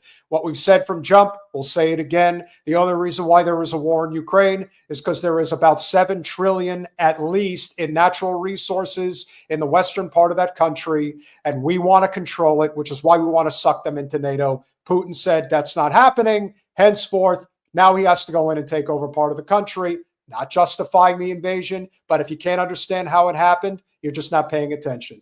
But to the average person who follows politics in the United States, they're not capable of comprehending these details. And frankly, they don't have the time and they don't really want to. They want to play on the team. The team blue says support Ukraine. That's why he does this. And then sure enough, was doing the exact same thing for the Democrats when it came to Gaza and supporting Israel and denigrating Palestine. So again, no surprises here. Guy has more to say. Now, Aaron puts out lots of videos every single day. I mean, the news flies, right? But you will never really hear him talk about anything happening in Gaza, anything happening with U.S. policy when it comes to Palestine. He won't talk about student protesters, Mahmoud Khalil, the Freedom Flotilla, none of it. Because he is a Zionist. Let's watch one video he made in December 2023. I want to make something clear. I am pro-Israel. I am pro-Palestine. I am just anti-Hamas, which is where we all should be. Unfortunately, the Palestinians have been living under a terrorist regime for far too long, and Hamas's actions have led to where we are. The reason Aaron made that video in the first place was because he was crying that people are asking him to talk about Gaza. He was saying, I'm just one person. I can't do everything. There is no such thing as being both pro-Israel and pro-Palestine. You either side with the oppressors or you side with the oppressed. There's no in between. There's no both. You can't support concentration camps and also care about the people in the concentration camps. You can't support the Palestinian paramedics, but then also support the people who bombed all the hospitals, who target ambulances, who targeted 15 paramedics in the middle of the night, hid their bodies in a mass grave, and buried the ambulances with bulldozers so Western media wouldn't discover it. I think it's so shameful that Aaron gets to profit and monetize other journalists' work, posing as left-leaning, posing as somebody who is an ally, when truly he sides with the oppressors. When you could not have said it better. That is exactly what the issue is here. As I've said, you can listen to certain people push their content and hear what they have to say. And lo and behold, you're asking yourself, what exactly is it that they're doing that is making them so appealing to so many people? There's really not much there. At least with certain channels, certain conversations, like I get why Joe Rogan blew up. I get why Theo Vaughn has blown up. I get why Joey Diaz is such a popular guy. Heck, if you guys haven't heard Leonardo Joni, I know why she's blowing up. People like Aaron Parnas, they only blow up because they're connected with the machine. There's nothing there. He's probably less of a personality than even David Pakman, if that's even possible. But again, we can see why. Those connections run deep. You have a political creator who posts as many videos as Aaron does, who intentionally leaves out reporting on the suffering that the United States is responsible for of the Palestinian people, who intentionally ignores the news on the pro-Palestinian movement in the United States that disrupts our election and schools and all this other sorts of our life and culture in this country. That is not just being one person who can't cover everything. That's intentional suppression. That is a misinformed narrative that he's putting out. And a lot of people seem to think that he's like anti-MAG, anti-Trump, because he talks a lot about Trump. But what the truth is that he has a personal vendetta against Trump. His dad, Lev Parnas, was in Trump's inner circle, who was part of the attempt to oust the U.S. ambassador to Ukraine. He funneled illicit campaign money through shell companies. He defrauded investors and is in jail for it. He also created the conspiracy theory that Biden was holding Ukrainian stocks and was going to sell them after he left office. And that's why Biden was funding Ukraine so much. Somebody else said this. It wasn't me who said it first, but Aaron Parnas would be at Mar-a-Lago having drinks with Trump with his pop, who would still be in Trump's inner circle had that never happened. Yep. But now he comes from a disgraced political family and has turned to regurgitating real journalism's work on this app and giving a biased narrative to us all. Like, trust me, by this point in time, if things had gone differently, you would see him on Fox News, you would see him on the Daily Wire and stuff like that already. Couldn't agree more. In fact, if you really pay attention to how Parnas does his thing, you would think he was a mega guy, like make Israel great again, Israel first guy that is in that super Zionist contingent, although granted, it exists in both political parties. He just figured out a way to monetize it. That's about it. There's nothing unique about him. And unfortunately, there's a lot of money to go around in the ultra-liberal class. They love this shit. Just say something bad about Trump. That's all they had to do. And he figured out a way to use all of the tools that were provided to him by his daddy and all the connections that came with it. And he's built himself quite a platform. But here's a guy who was in South Florida, who was in those Democratic Party groups with people that we knew. You think he lifted a finger to help Jen when she ran for Congress against Debbie Wasserman Schultz? Not a fucking finger was lifted. He knew. We asked him, but we knew he was full of shit. And boy, was he ever. So you can see why. Same with David Hogue. It's the same thing. When you are exposed, when people show you who they really are, believe them, because that is who they are. It's possible he has a change of heart. You don't ever hear any nuance from him on his platform, though. He doesn't give any nuance. He doesn't add anything. He doesn't create any value, journalistic value, to any of the stories he sensationalizes. I think it's insane that he's able to be such a big left-leaning voice on his platform while he supports genocide. It's just something that doesn't...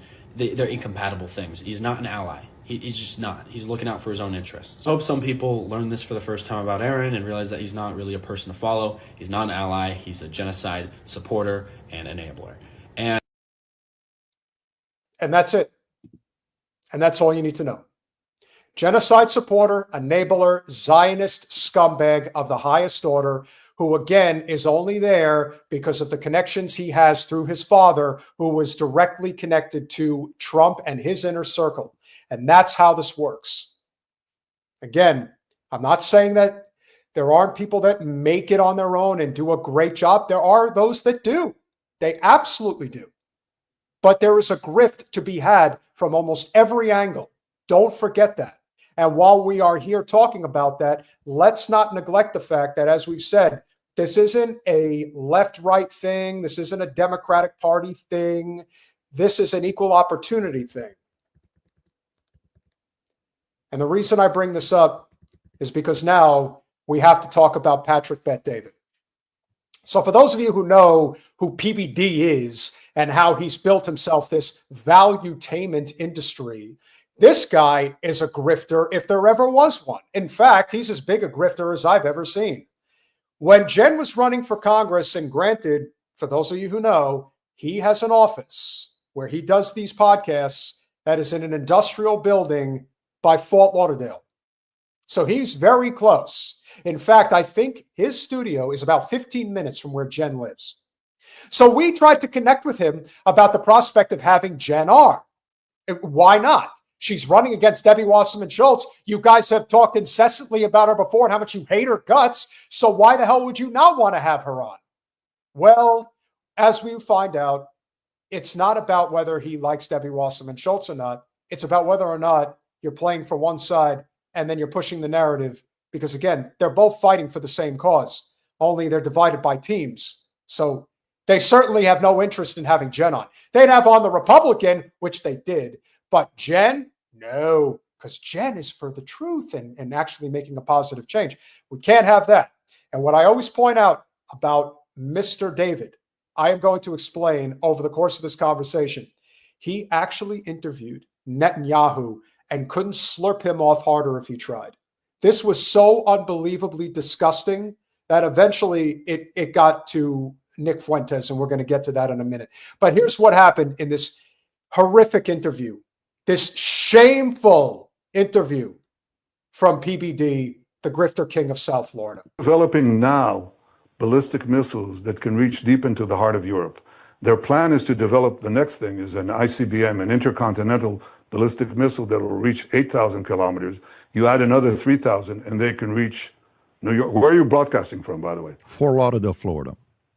Yeah, they can reach Florida, Fort Lauderdale, New York, Washington, Boston. Of course, Netanyahu knows a thing or two about that area because his own son lives on Miami Beach. He doesn't live in Israel with his dad. He lives he lives in South Florida, in the Zion, in Little Israel. Southeast capital of Israel is in Southeast Florida. That's where he is. Look at Patrick with his shoulders all shrugged up, not sure I'm going to say anything wrong. Don't want to get myself in trouble. But he got Netanyahu to come on his podcast. You know, there is such thing as saying, I'm just not going to talk to that guy because it's simply not worth it. He's not a good dude. He can't even do that. He's only thinking about clicks and business and controversy. That's the purpose. That's how he's always done business. To the days that he built his multi-level marketing scheme of a company that was for insurance. When we tried to get Jen on the podcast, you know what he did? He had one of his minions reach out to try to sell us a package that maybe if we purchased it, they might invite Jen on. How much was the initial purchase package? Between $1,200 and $1,500. And there were no guarantees that you were getting on the show as a result. But, you know, they had to sell you the bullshit that they do.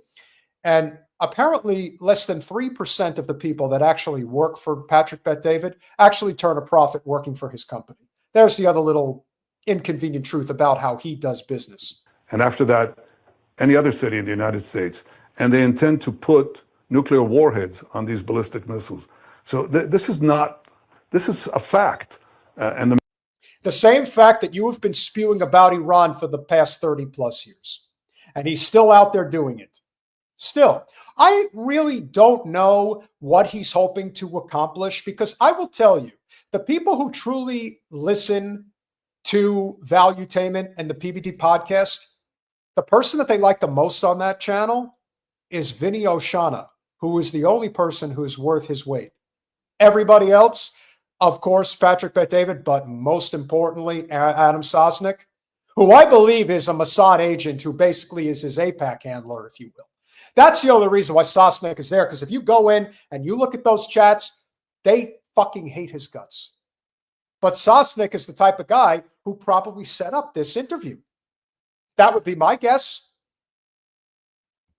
Milikowski, I shouldn't say Netanyahu. Milikowski being interviewed here by grifting extraordinaire Patty Bet-David, Patty Bet Star of David. the main fact that I want to say is that we're fighting in many ways the war of the West, the war of Western civilization against these barbarians. And our victory will be your victory. Our victory will be your victory. Couldn't say it. That is a moment of truth if there ever was one. One and the same, no difference.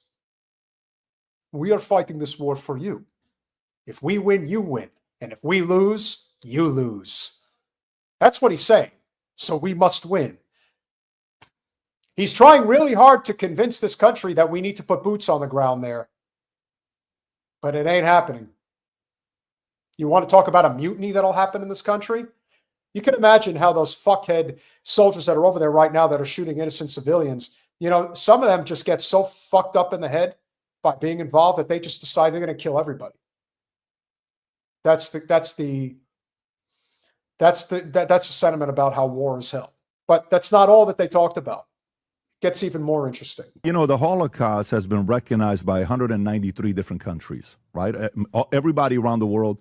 And in some countries, if you denied, you could do jail time. Many countries, you can do jail time a year, 5 years. But for anybody that doesn't recognize Armenian, Assyrian genocide, if there's any country that I would have expected to be on the list that recognized the Armenian and the Assyrian and the Greek genocide, it would be Israel.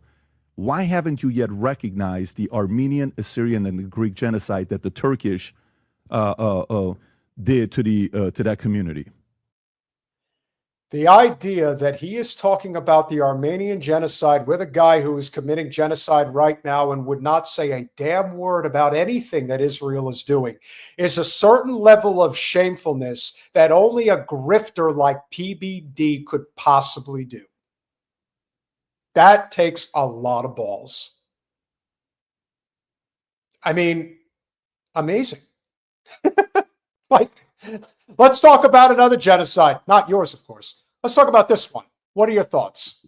In fact, I think we have, because I think the Knesset passed a resolution to that effect. I don't know if it's come from you, though. I don't know if it's come from the Prime Minister of Israel. Yeah, I just did. Okay. Here you go. All right. Well, thank you for doing that. Thank you for... I mean, I want to say that I can continue to be surprised by how depraved, not just PBD can be, but how depraved Netanyahu can be. This is so beyond the scope.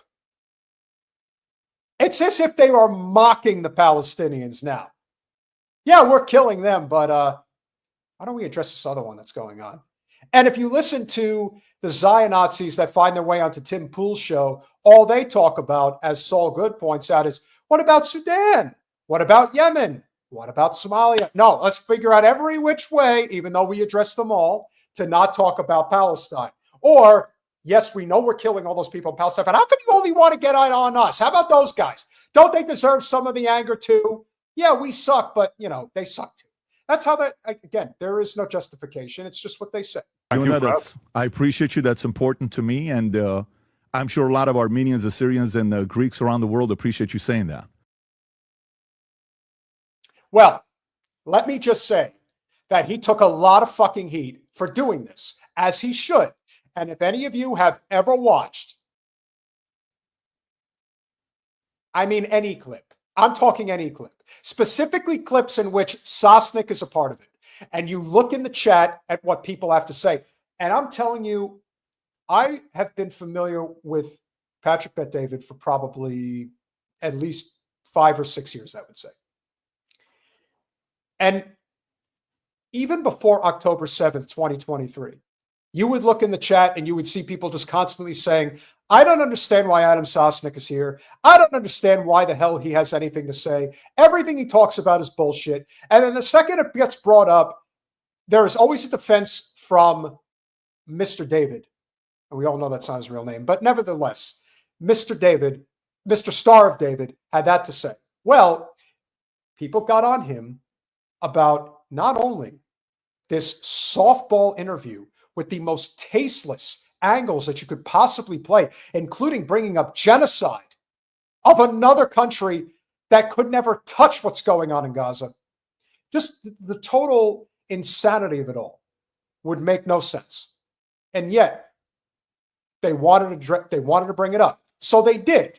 They brought it up, and that was the response. Well, a lot of people, I would imagine patrons in particular, were really upset about this. And they started coming after PBD as a result. They also came after him because he refuses to have Nick Fuentes on his channel. And we all know why. But instead of acknowledging that maybe it should be a conversation worth having and coming up with any excuses, he actually let the cat out of the bag as to why he would not have him on. So here's what the very next day, again, this is earlier this week, Patrick Bet-David had to say regarding such an interview. You can't be naive and not realize, oh my God, but look, that person's getting this many more retweets. And they got, what is the word? They got, there's a phrase that if somebody puts a tweet below you and they get more, views. Ratio. Yeah, of course that's going to happen. You think if I'm on that side, I'm not going to put 1 million bots to work? There's places there's businesses for this. But if I have someone on that Israel is furious, like let's just say if I have Nick Fuentes on, you know what Israelis are going to say? So disappointed in you. We're going to pull our funding from your channel. We will not support you anymore. Your entire grift will fall apart. For anybody who's never seen the movie Boiler Room, that is not aware of how Patrick Bet-David's grift works, he's selling an idea. He's not selling anything. At least nothing of value. What he's selling is a theory. I have seen his business. I have seen the real estate he buys. He's a private jetter. You know, those guys. He's got a lot of money to blow to maintain this lifestyle. He preys on the ignorant and the arrogant. There's a sucker born every minute in the eyes of a grifting salesman. And he's going to take them for all they're worth. And Patrick Bet-David has taken a lot of people for a ride. And you know why? Because his podcast has blown up. He's got millions of subscribers. He has huge guests, including the Donald, among other people that have shown up on his channel. It lends a certain degree of credibility that he has gotten. He has grifted his way to credibility. But he's also grifted his way to huge sponsorships and contracts. So when he's out here talking about, we can't talk about what's going on right now with Israel, with Netanyahu, and all the crimes against humanity that they're committing. Why? Why can't we talk about Nick Fuentes? Because our Israel supporters might not like it. I can't believe you sold out. I can't believe you did this. They're going to say those types of things, okay? And maybe even try to actually get the interview to be flagged, okay? Like when we had Tommy Robinson on Minnect, story came out from the Times. I don't know if you have the story, Rob. Type in the Times. The Times could type in Tommy Robinson to Times and Minnect, okay? So they did a massive story, the Times, okay? With the story. They came, I don't know if people know this or not, Instagram blocked the Minnect account from being able to run ads for a year because of this Times story. Tommy Robinson charging $20 a minute as personal coach to the far right, the self-styled anti-Islam activist. And this is... I want to know who the fuck is paying Tommy Robinson anything. Tommy Robinson is a disgrace to the UK.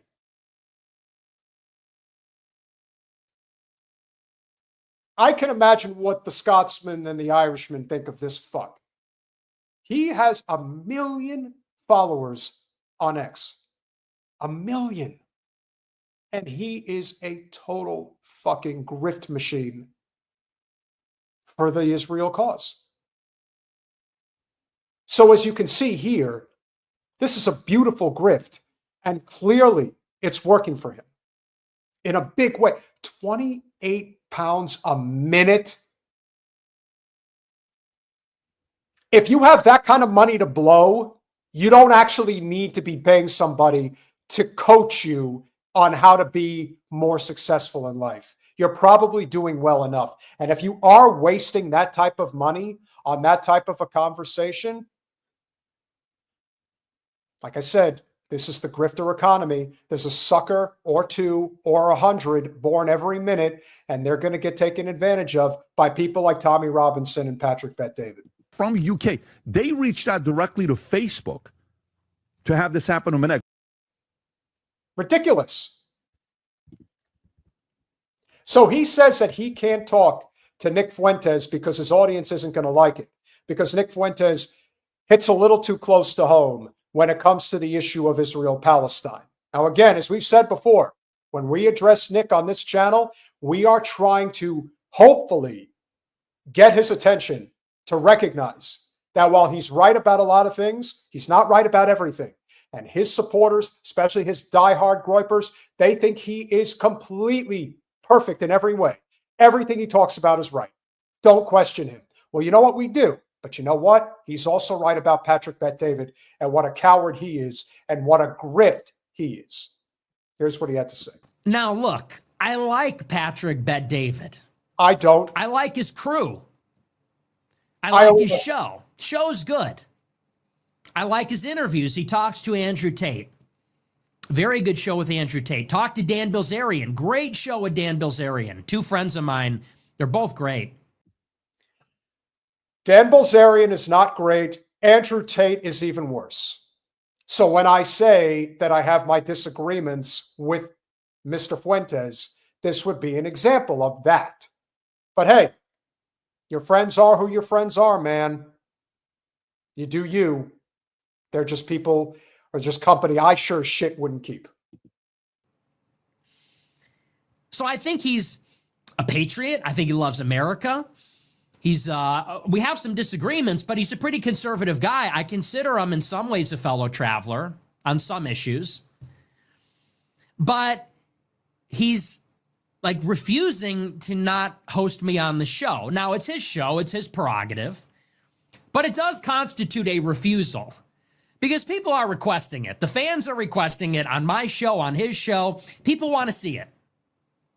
And the reason it should be said that people want to see it is because it's going to be an interesting conversation.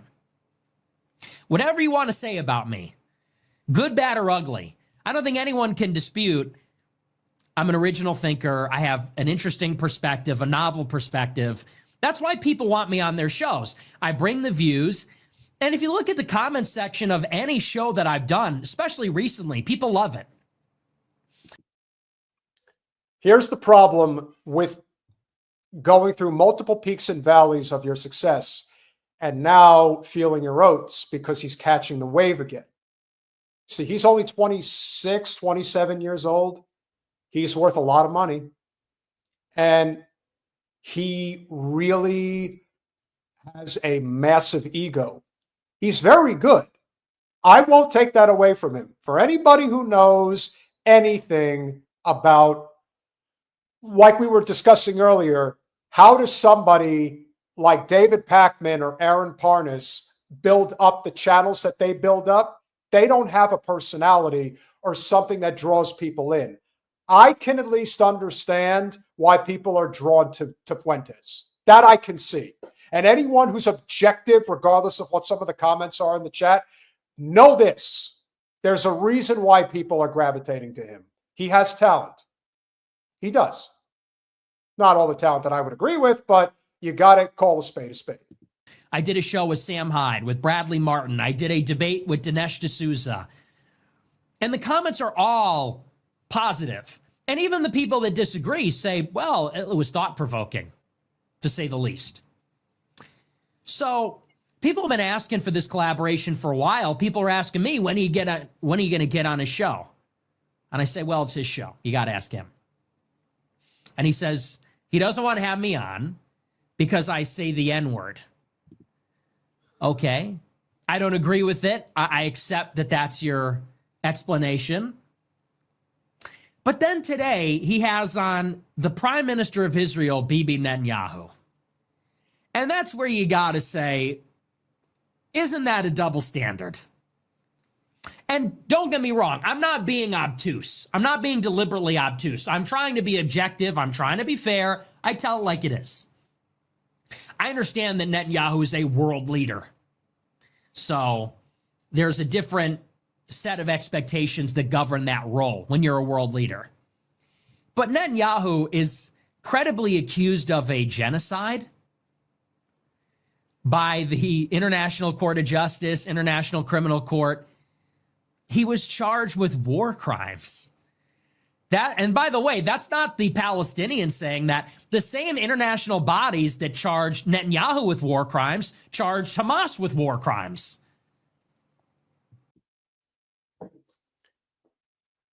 He's not wrong.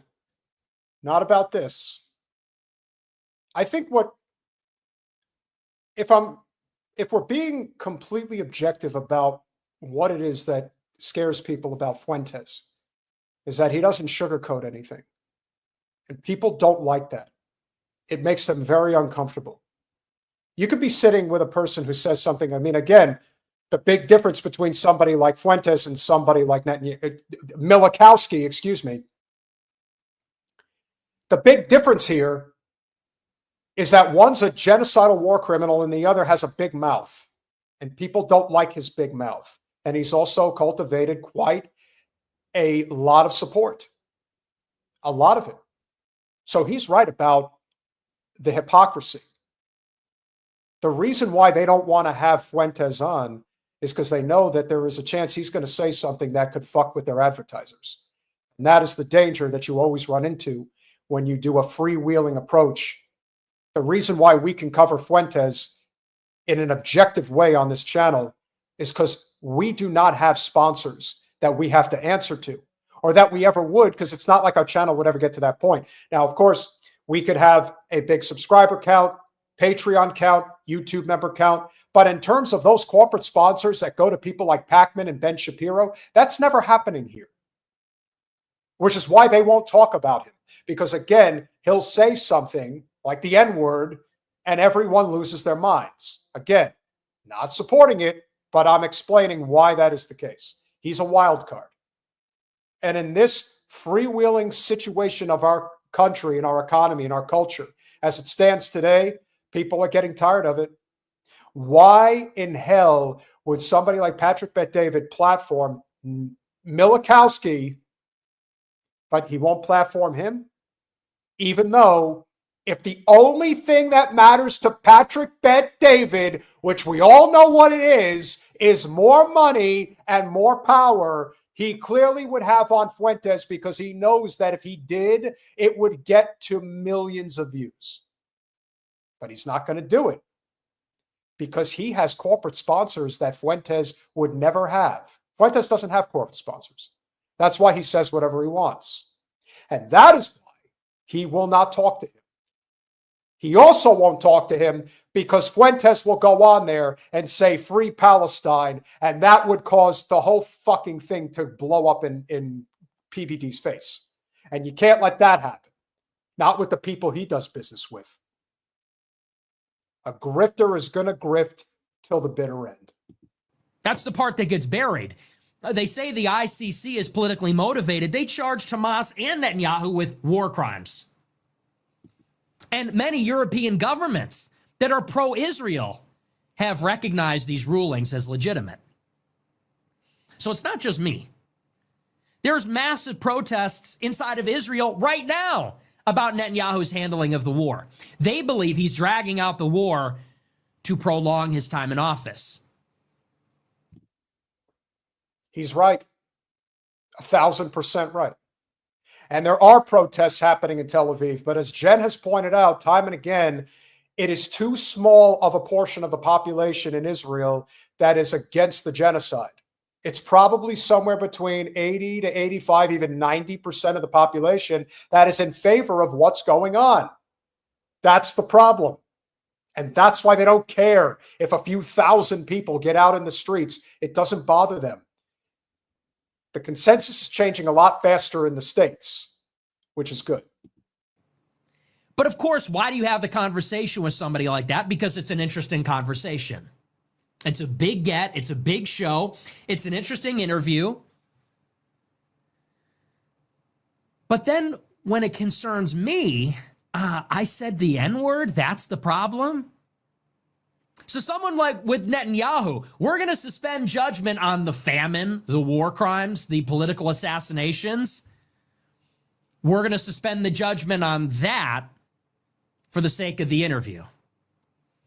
But with me, I said never on the show. And by the way, let's just be adults. Yes, let's be adults. You don't need to use that word, even if you don't dislike black people. There is no reason publicly on a forum as wide-reaching as yours to feel the need to use that word. Now, if you ask somebody, like some of my friends that are from the hood, they would tell you that there is a difference between black people and people that they would give the N-word to. That's fine. I understand that. But again, if you're just using it to be edgy, which is the reason he has stated time and again is the reason he uses it, hey, it's clearly getting the job done because people are going to watch him. It's, again, this is very much like the Howard Stern effect of the 1980s. Why did people listen to Howard Stern? Because he was some amazing brainiac who knew everything about anything there was to know about anything of importance that could be discussed on a regular basis? No. They said the number one reason that they listen to Howard Stern is because they don't know what he's going to say next and they want to be there to hear it when he does. He's just copying the same thing. David Nathan is right. He's 1,000% a shock jock. That's what he is. If you can describe Fuentes in two words, I guess it could be one if you really wanted it to be. He's a shock jock. And that's what people like. They like this idea that you don't know what's coming. It could be crazy, insane, exciting. Just look at his disposition. He knows he's got hundreds of thousands, if not millions of people in the palm of his hand every time he talks. You see the channels all over that are desperately. We do one clip of Fuentes maybe once every other week. If it's relevant. In this case, it is. With what's going on with Patrick Bet-David. You have channels that have blown up because this is all they cover. They cover Fuentes and everything that comes out of his mouth every day, regardless of whether it's relevant or not. That's the problem. It's being encouraged, and he knows it. He knows that he's on fire. So being edgy, that's what he wants. He is everyone is playing right into his hands. I don't respect adults that say the N-word. Are we babies? Ooh, he said the F word. Mommy, he said the F word. He said the S word. He said the D word. We're all adults here. I will not be treated in this diminutive way by black people. What you say, cracker? You can't say. You think you could say that? Yeah. Yeah, and who's going to tell me I can't? You? Why? Because you're black? I'm a grown-ass man. I'm an American. I can say whatever word I like. I could say any swear word, racial slur. Now, granted, we all recognize it's in poor taste to say these words in and out of context, to say the C word towards a woman, to say the N word towards a black person. We understand this. But to penalize somebody for uttering the word, like I just did, without context, just to say, that's the word you got a problem with. What is the word? No. Okay, like I said, the real reason that he does not want Fuentes on his channel is simple. It has nothing to do with whether or not he uses the N-word. It has everything to do with whether or not he's going to say free Palestine. That's it. And they cannot afford that. Neither can anybody else. That's why they won't have him on. That's why the movement is growing bigger and bigger. Now, I haven't even addressed the issue between Fuentes and Candace Owens and Tucker Carlson. Maybe that'll be for another time. But those are the other two prominent voices on the political right that are as loud and proud about being in support of Palestine as anybody.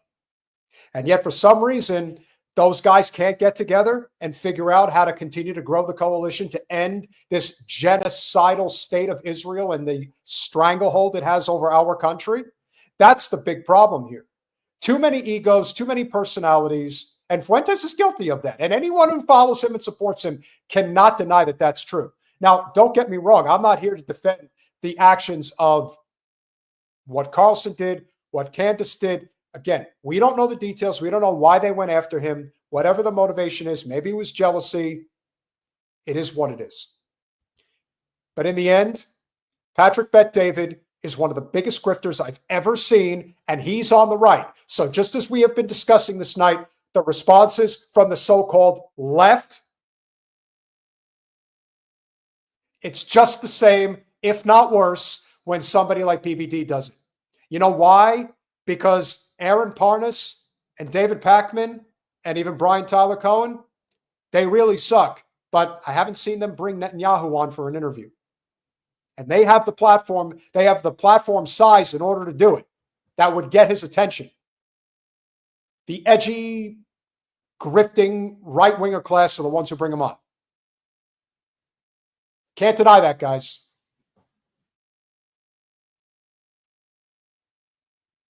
So with that said, I want to thank you all again. We've got one more story to cover this evening. Make sure you go to patreon.com/revolutionary change for as little as $5 a month. You can become a supporter of our small but mighty and growing channel, as you can see. We've gotten up to about 275 live viewers tonight. It's always great that you guys are here. We have gotten a few more super chats. We do want to acknowledge everyone who has chipped in. Texas Grown, thank you for the $10. I am hearing that we may be trying to take back the monetary system from the Fed. Hey, I'm on board for that, baby. 1,000%. I saw tons of gold moving back into the States last year. Any chance this is true?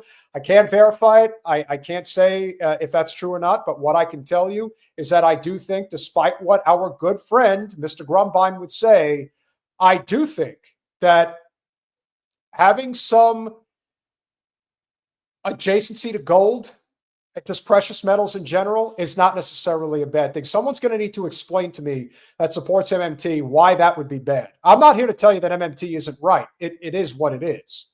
But someone's going to need to explain to me why that's such a bad thing and why that doesn't protect the strength of our currency, because I still don't understand that. But do I think that gold is of value and worth? Besides real estate, the only thing I would ever put my money in is precious metals. That's it. I wouldn't invest in anything else. So there you go. Dating app dropout solid crusader. Thank you so much for the $5. There's an online bank that can be used to store emergency funds or when I retire. Through such online bank account, you also get high interest monthly. Well, I'm actually surprised to hear that you get high interest monthly. That is an anomaly that I normally would not hear if you're putting your money in even if it's in a, local credit union, local community bank. Generally, you're not getting anything like that. So whatever this secret is, I don't know if you want to share it, but congratulations if you're doing well. Mark J with the $2. Thank you so much. Thank you for outing Cohen. I didn't know. Hey, happy to do it, man. It's very easy to tell who's on the take and who's not. It really is. And I know people think that it's hard to see. But nevertheless, that is where we're at. And so I often say we want to end our shows on a positive note because there are obviously a lot of negative stories that are going on out there today. And the person and the story that I want to cover that I think you all would enjoy is our good friend of the show, Rathbone. He went on Tim Pool's show the other night for a debate with the Misfit Patriot, a guy whose name is Zach Bonfilio, who is trying desperately to turn into one of those 8,000 a month paid propagandists. He's not quite there yet because he's actually an unlikable fuck. And on top of everything else, he actually accused friend of the show, Greg Stoker, of stolen valor. This is a guy who didn't even serve. But he decided that he desperately needed to debate Rathbone about Israel-Palestine. Here we go. From your argument that it looks like a wasteland, right? You can pull up a picture right now of what Japan looked like after Japan Hiroshima. is the imperial empire of Japan. It's not an occupied country. Okay, but they look Palestine is an occupied country. You pull up. I mean, right off the bat, he's trying to justify the similarities between the two. And right away, Rathbone is letting him know that you're a moron. And I'm going to continue to prove that you are. And a typical moron who can't defend his point is going to sidestep and try to address it in a different way. Pictures of Dresden. You pull up pictures. Japan was starting wars with the United States. Like they had a military, they had an army, they had a navy. The Palestine has been systematically deinstitutionalized, de-developed by Israel for decades now. So you said that Japan it's not a fair argument. So you said that the reason Japan looks like Gaza is because Japan started a war with the United States, and that's why it looks like I'm Gaza. not defending your Hiroshima bombing that you're just saying, oh, yeah. Okay, what about when they dropped the nuclear bomb? I don't they killed 300,000 civilians. Was Hiroshima a genocide, or was it was it a necessary military action? Yes, it was absolutely a genocide. To prevent Japan from No, it was wanton wholesale destruction of entire cities. Not a genocide. And killed hundreds of thousands of civilians. Not a genocide. That is. I mean, I don't know if this guy gets any type of debate prep, but he sucks. Like, he really does. I really don't like this guy, Zach Bonfilio, who apparently was recently charged with assault of an elderly employee. You should go look into that story. Of course, a guy like that would pick on somebody who's old and inferior physically to him because he's a coward all the way around. But I really don't know what the hell his point is here. But the idea that he would say that everything started on October 7th, right there shows you that he's not a substantive guy. He has his talking points, he memorizes them, and he just sticks with them. And Rathbone is like trying to maintain some semblance of patience and peace. Can't do it. Not with this clown. Genocide in whole or in part. Was Operation Gomorrah a genocide? When the U.S. and the Royal Air Force bombed Hamburg, Germany, specifically targeting civilian areas in order to break the Nazi regime, 9,000 tons of bombs were dropped, right? And what happened? It demoralized the Germans because when you were in a war, when you are in a war, the way you solve a war is you make it untenable for the other side to continue.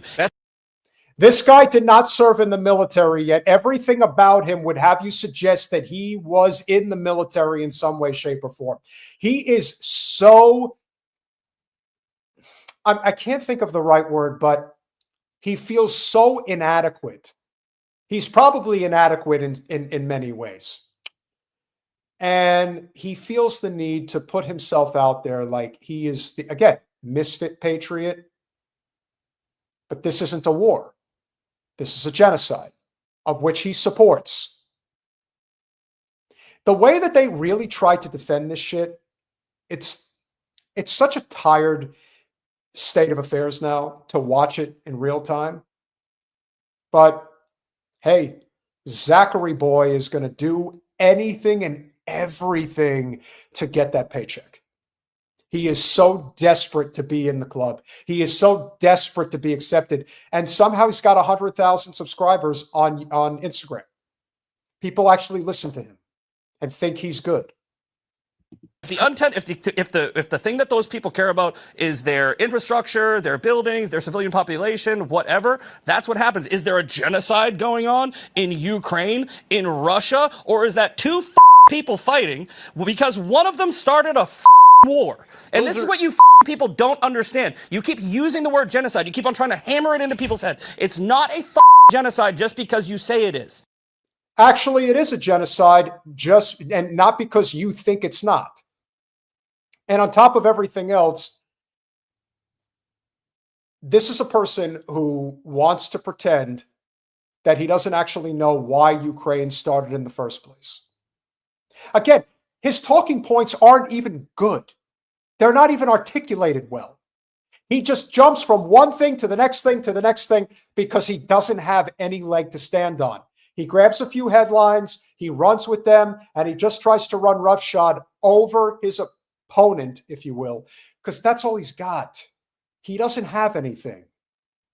He's a bag of hot fucking air. But there's more. Working eyes and ears based off of this conversation. I think that's in the affirmative. Have you seen the videos of Hamas firing on their own civilians, right? When they get those aid trucks in. You haven't seen them? That's Israeli. That's Israeli. That's those Israeli forces that have done that. No, and again. Okay, so he actually thought it was smart to make to sell a talking point that it's Hamas that is shooting at the civilians. We've had Anthony Aguilar on our podcast over a week ago. And this guy clearly stays up to date with whatever's going on because, again, he's desperate to be in the club. Could you imagine actually saying, you accuse Greg Stoker of stolen valor and you spit in the face of somebody like Anthony Aguilar, who actually was there and witnessed not only the Israeli soldiers shooting at Palestinians, but now American soldiers have been caught doing the same thing. And you're going to go out there on a debate of whatever the fuck you want to call this on Timcast and say that it was Hamas that was doing the shooting? I mean, there are pathetic people out there, but this guy is worse than pathetic. He's small dick pathetic. Like, that's what he is. Whether he has it or not, I'm not sure, but he probably does. And it's just, to me, it speaks to the level of desperation that some people are willing to go to in order to build a network, an audience, in order to get paid. Because for him, it's all about getting paid. Let me see. What can I say that would absolutely stir controversy? It's actually Hamas that's shooting at the Palestinians who are desperate for food and water. That would make a lot of sense. I don't know how the hell Rathbone kept it together, but somehow he kept his head. Again. Even if that was true, even if it was true, we're talking about a belligerent occupier occupying people. Then why are they shooting their own citizens? They don't get the right to say. They don't get the right to say, "Oh, look at them." So is Hamas? Look at what they're doing. So is they're Hamas engaging. against the Palestinians? They're stealing the loot. They're looting the aid. Dude, get out of their country. No, it's Gaza. Stop blocking the aid. I'm talking. You about have Gazans. no right. You have no right to go in there and tell Israelis. them how much food can. One thing I could tell you about Misfit Patriot, the guy clearly has never been for lack of food. He's never had to deal with such a situation where he didn't have food. He is a privileged son of a bitch, if there ever was. Honest to God, it's incredible what some people will say just to get a rise. Be let in. They're a country. They're allowed to trade. They're not a country. They're allowed. You said it earlier. They're not a country because they're denied the rights of a country. But you're saying they're not a and country. I think that's wrong. Okay. Yeah. You can make that argument, but I can, and I just did.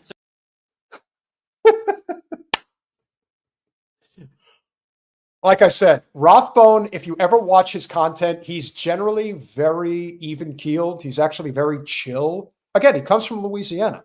So he's just chill in general. And this guy is clearly pushing a button in him that he can't hold back. He's like, your arrogance and ignorance is so over the top that I have to give you the business. It's beyond stupidity at this point. So I hope he gets roasted to death. He's not going to go away. I just hope no one is stupid enough to pay him. That's what I'm hoping for. Because you can tell, you can easily tell that Misfit Patriot's goal is to, much like the Wired story with the Democratic Party grifters, he wants in on that pie. He wants his $8 grand a month to spew this bullshit. That's what he's trying to get. But you know what? Sometimes you're such a shitbag and an unlikable person that it doesn't matter if you're willing to do it. We can't sell you because people don't like you. And that's it. You can't occupy something that isn't a country. Yes, you can. It is a country under Israel. International law. It's recognized as a sovereign territory, but it is under illegal occupation. It's okay? It's a It's a country that's being deprived its rights as a country. Yeah, but real And quick, Misfit, it's not a country.